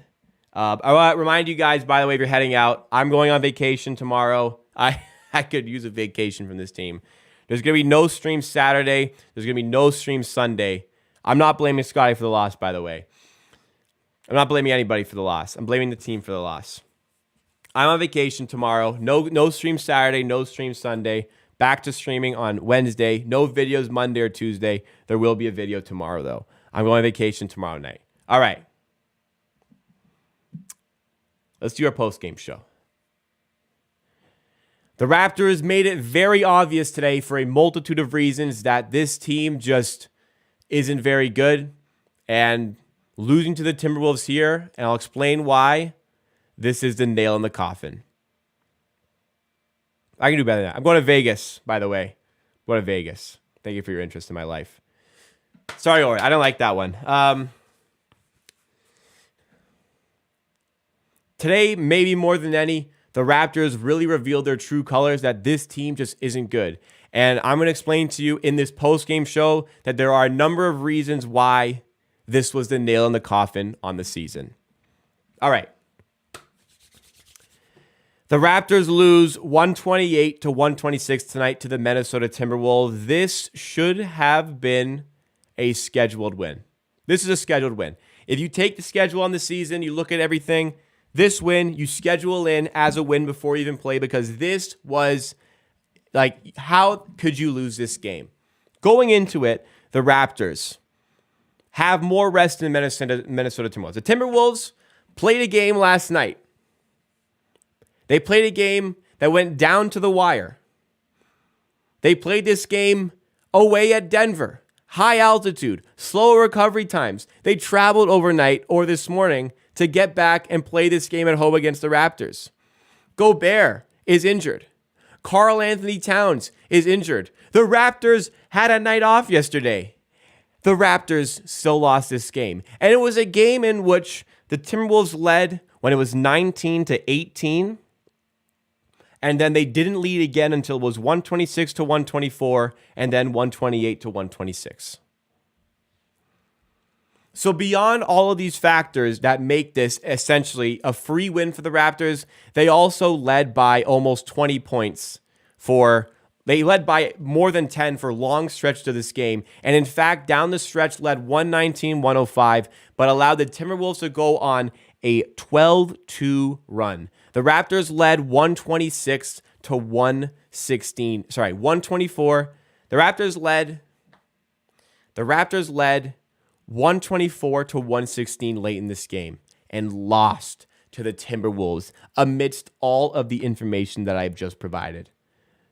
Thank you so much, 905 Yada, for gifting 5 members of the chat. 905 Yada, an absolute legend of the community. Thank you so much for giving 5 more members. I appreciate that so much. I actually don't have no idea what I've done to deserve this, but thank you so much, 905 Yada, for the incredible support consistently on the channel.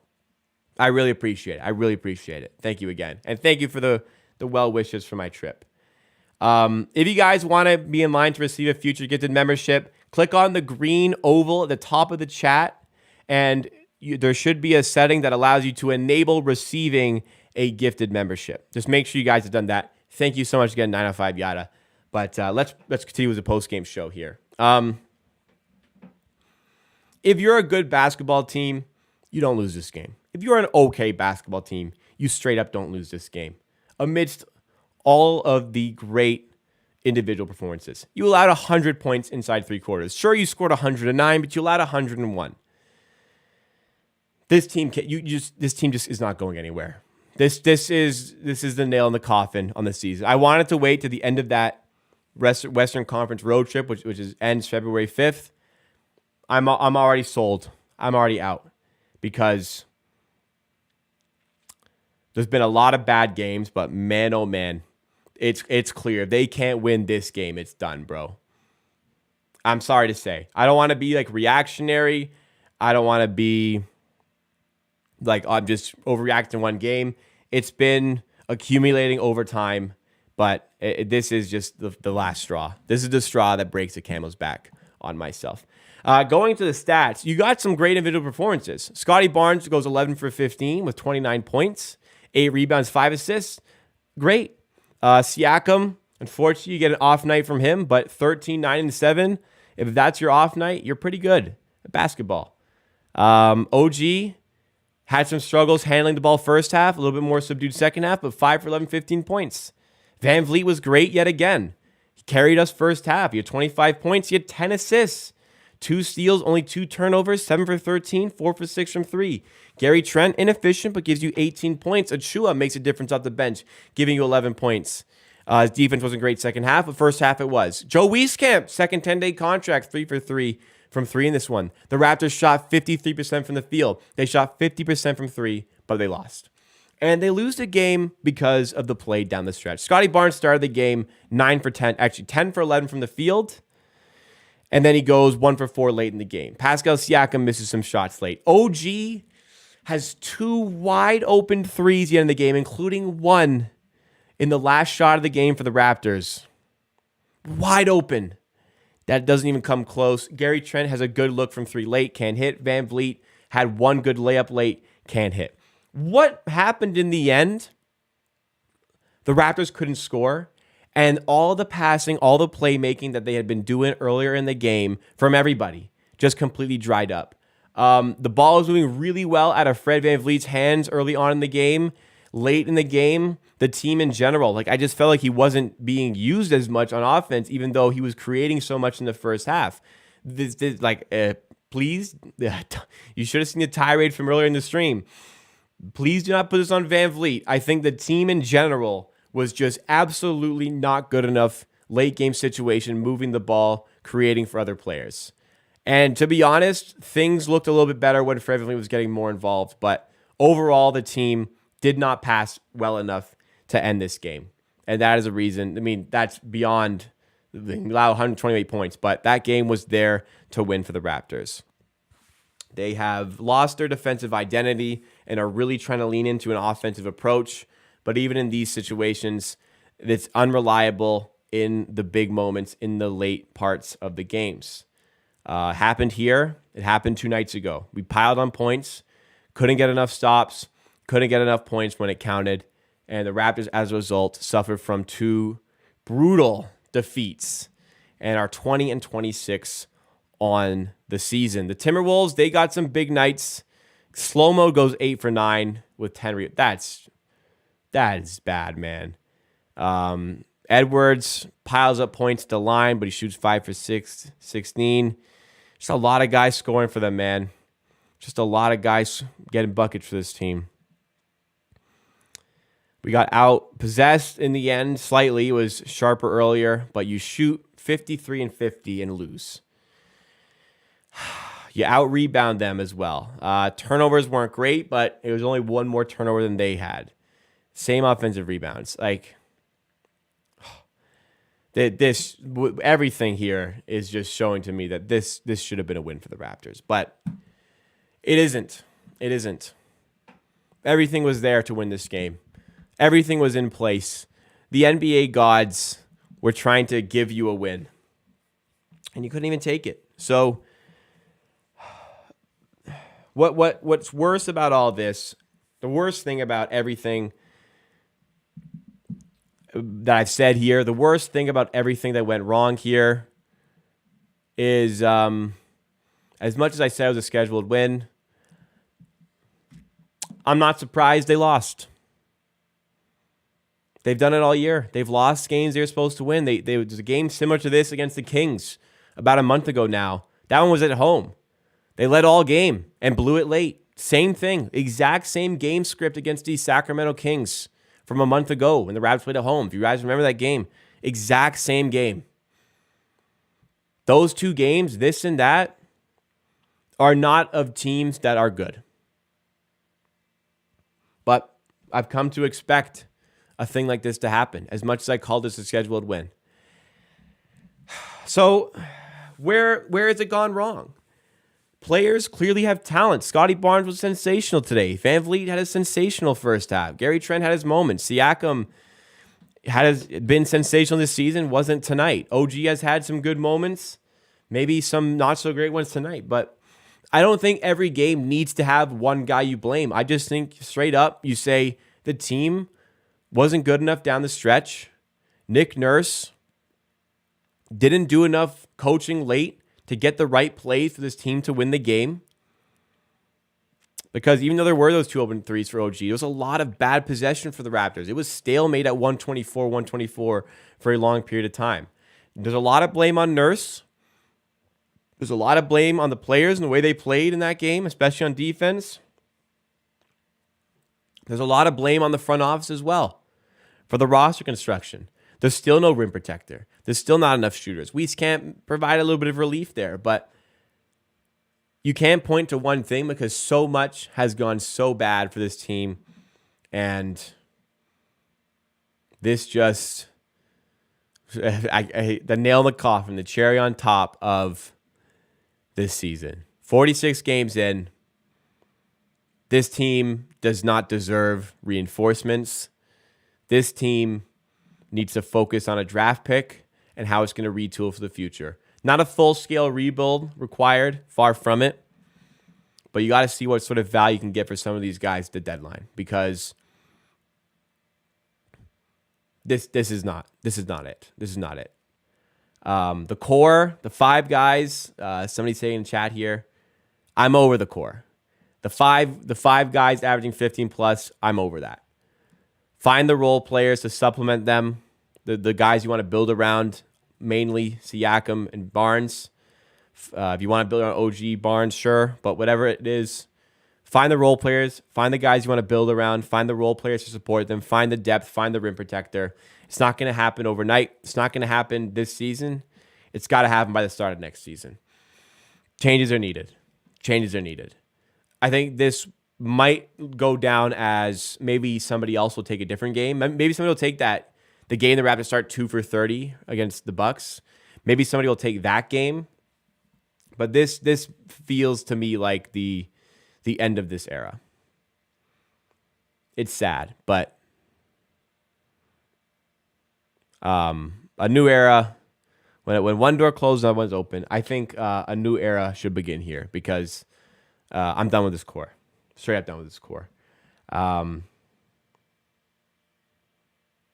was bad. I can't overstate how bad that one was. And I think I've said everything I've needed to say here. 2019 feels a long way away, man. Feels long way in the rear view at this point. But there's a foundation here. I know there is. I don't just think it. I know there's a foundation here to build on for success in the future. The front office has their work cut out for them, but I believe they can do it. I've said all that's needed to say. Thank you so much for tuning in here. Again, I'm going on vacation. No streams Saturday or Sunday, so no post-game shows Saturday or Sunday. I'm going to Las Vegas. Going to enjoy a much-needed vacation from this team. I'll be back on Wednesday. After the Sacramento game, we will be back to regular streams, regular post-game shows for a late game as the Raptors do start that West Coast road trip, which I'm not very hopeful for. But thank you guys so much for supporting me on this channel. If you guys have enjoyed, please make sure to drop a like before you go. And also subscribe for more Raptors content just like this once I'm back from that vacation. All right, guys. So you'll see me tomorrow. I'll do a video tomorrow. Video will be a lot of what I've said here. This